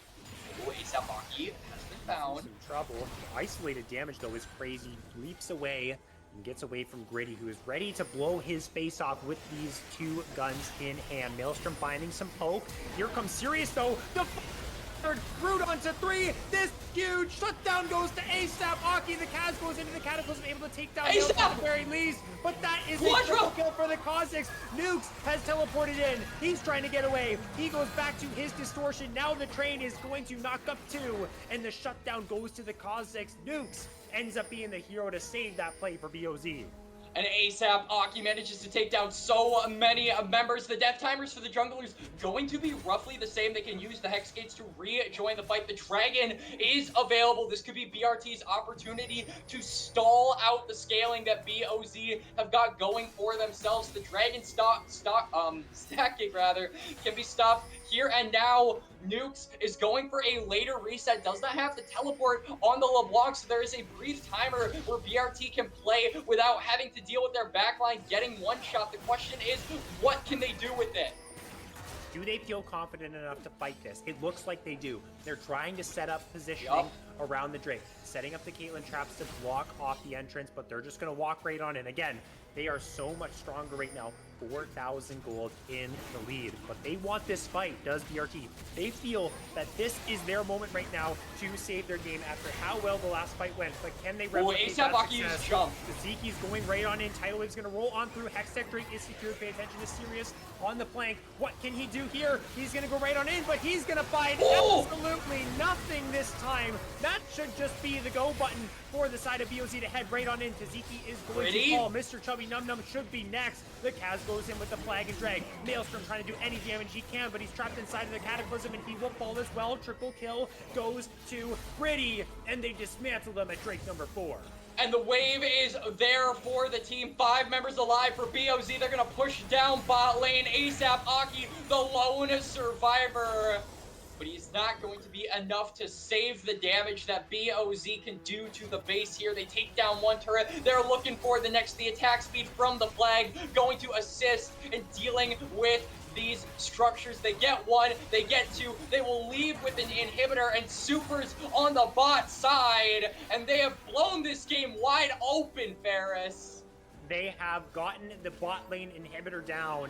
It was a spark of hope for BRT at that play in the jungle, and I feel like they had an opportunity with the engage from Sirius to make something happen, but they used their flash in the previous play, so there really wasn't enough distance or enough tools to close that distance to get onto the priority targets. And when you go in as a Lysandra and you don't get onto those targets, you're in for a world of hurt. Couldn't even get into the Frozen Tomb in time to save their life, and that was just the time now for BOZ to run them right on over. The Baron is alive. They can think about Soul in 5 minutes too. Just have to be careful of that snap engage, and should be all right. But let's see what Taziki can do in this 1v1 again. We talked about how strong the volley bear can be, and the Bella's breath is going to be utilized as Nukes is just underneath the tower, trying to kill people there as now Taziki is getting flanked here. The Kaz gonna try and use the flag drag. That's gonna go wide. Taziki has some time to work with, but here comes Gritty. Look at all that damage he's able to do. Stormbringer gives him some HP, but it's not gonna be enough. But hey, you guys left your support to the Kazakhs, and he's saying, guys, come on, man. That's the classic right there. Let's see if ASAP Aki can get out. ASAP Aki going to manage to get on away. Has a good backline flank, but all of BRT could be left to the wolves. My goodness, Kaz went straight in though. Cataclysm's going to drop. He's into the frozen tomb. His backup is good. Will lose his life, but it's a 1-for-1 trade. Gritty flashing forward, gets away from the 90 caliber net, but steps into the Immortal snap trap, but it will not matter because his E is on a 0-second cooldown apparently right now. This Lucian is on lock. Searing charge, gonna knock up the Maelstrom, the Xerath, the somebody, man. I'm trying to catch my words as ASAP Aki gets yet another shutdown. Rexala's trying to find that kill, but he should be able to walk away. The Winions, though, they're doing work. Winions really creating spaces ASAP. So close. Ooh. Couldn't quite find the damage. Nuke's gonna distort back as well. Fist fights, no Baron drops, and the first Nexus tower doesn't drop either. Nope. The Nexus turret holding on by a string, and BRT doing the same. And yo, I'm gonna just go out and say it. This is exactly me in my solo queue games, Ferris. Look at the score lines. This is what I have to deal with every day. Me too. That's unfortunate. The, you know? like, ASAP Aki is my kindred spirit this game, if I dare say myself. That's real. I never heard any more real analysis as Maelstrom. Oh my goodness. Oh no, where are you going? At least the ethereal chain missed, so Nukes has to chase a lot further for this kill. Now don't tunnel vision on this. You could be running into a whole world of trouble. Ends up getting the kill somehow. It goes to Jamarcus, and the tidal wave will be used to keep some space, but in goes Sirius just for the support, man. You really hate the Nami that much, I suppose. They have the stasis to stay alive, and they will not let their support die. They want this game right here, right now. Mr. Chubby Num Num, I feel like you've been in this situation all too much this game. That's 3 down. That should be Baron. Yep, they're going to go straight on toward the Nash. ASAP Aki is still up and available, but is going to reset and be on the base. That leaves plenty of time for BOZ to wail on this Nasher. And I think it's going to go uncontested. No miracle steal going to be possible for the Kazakhs this time around. They'll get this reset 5 members strong. They are starting to get those ornaments online as well, Ferris. This isn't something that we've really talked about in this game, but it's giving a lot of extra oomph onto the carries. And I think it is exactly what is going to allow them to win this next fight around the dragon. It'll be Soul, it'll be Baron, and BOZ. There were some bumps along the road, but a fight after this, an objective after this, and I have to think this series is over. I have to think so as well. I feel like Maelstrom was feeling the oomph on those cullings. You know, this level 10 Xerath really can't handle all the damage that the level 15 4-item Lucian has to offer right now. Here comes the Hex Sexel. That was close. Okay, I will give it to him. That made me raise my voice a little bit, but it will be the Soul going to BOZ. They're going to march it right down right now and look for this end into the frozen to the series to keep himself alive, but it's not going to matter too much because he's going to drop. The culling is just going to cease to exist. This Caitlyn, they're marching down 5 versus 3. Yeah, they're not even afraid to go without a minion wave. Relax, this is so damn tanky. And the Cataclysm will trap in the Xerath. The last 2 here for BRT to save their season, but it won't be enough. Quacks, your Kazakhs has fallen for the final time, and BOZ are taking down the Nexus Towers and are taking the series as well. And BOZ can have a little bit of fun with it before they put me out of my misery. ASAP Aki trying his best, BRT trying their best, but BOZ, the Boomers, reign supreme. And like, can we go to the cams just right now? I have a eulogy to say to my dearest Kazakhs player, ASAP Aki, and a eulogy to side of Big Red Tibbers. 1 candle lit for each game they lost. Thank you for your service, ASAP Aki, for playing the Kazakhs. It was a good performance, but it happens. A moment of silence. Oh. Okay, we can talk about it now. Okay. I was All going right. to start yapping through the moment of silence. I had to stop myself. Gotta give some respect over here. And respect we can give to BRT because they avoided the, I suppose you could say that, maybe not the shameful 3-0. I don't want to give them shame, but they would have felt really bad after 3-0. They probably still feel bad since they're going home, but they've had a really good game, number 3. And in the end, I mean, Gritty, what a performance on the Lucian.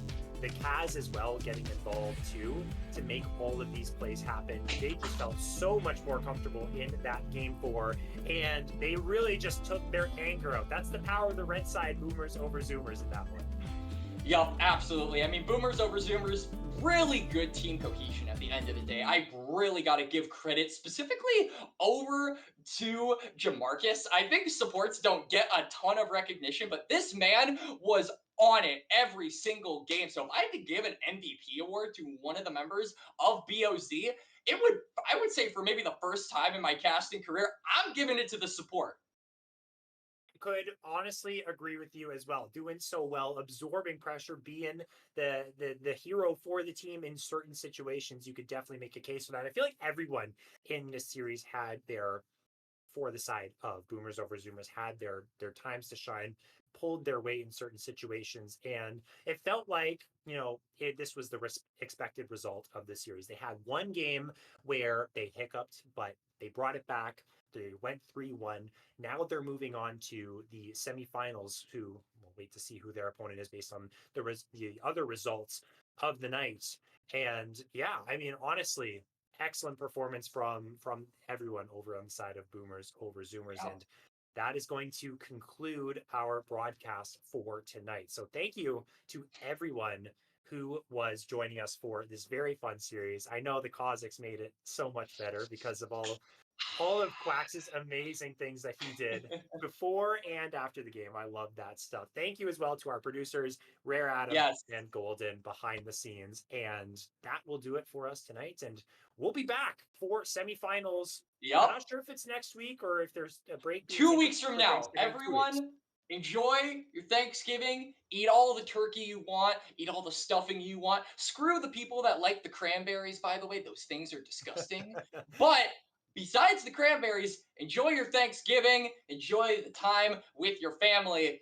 And yeah, Ferris and I will see you guys in a couple of weeks. Take care.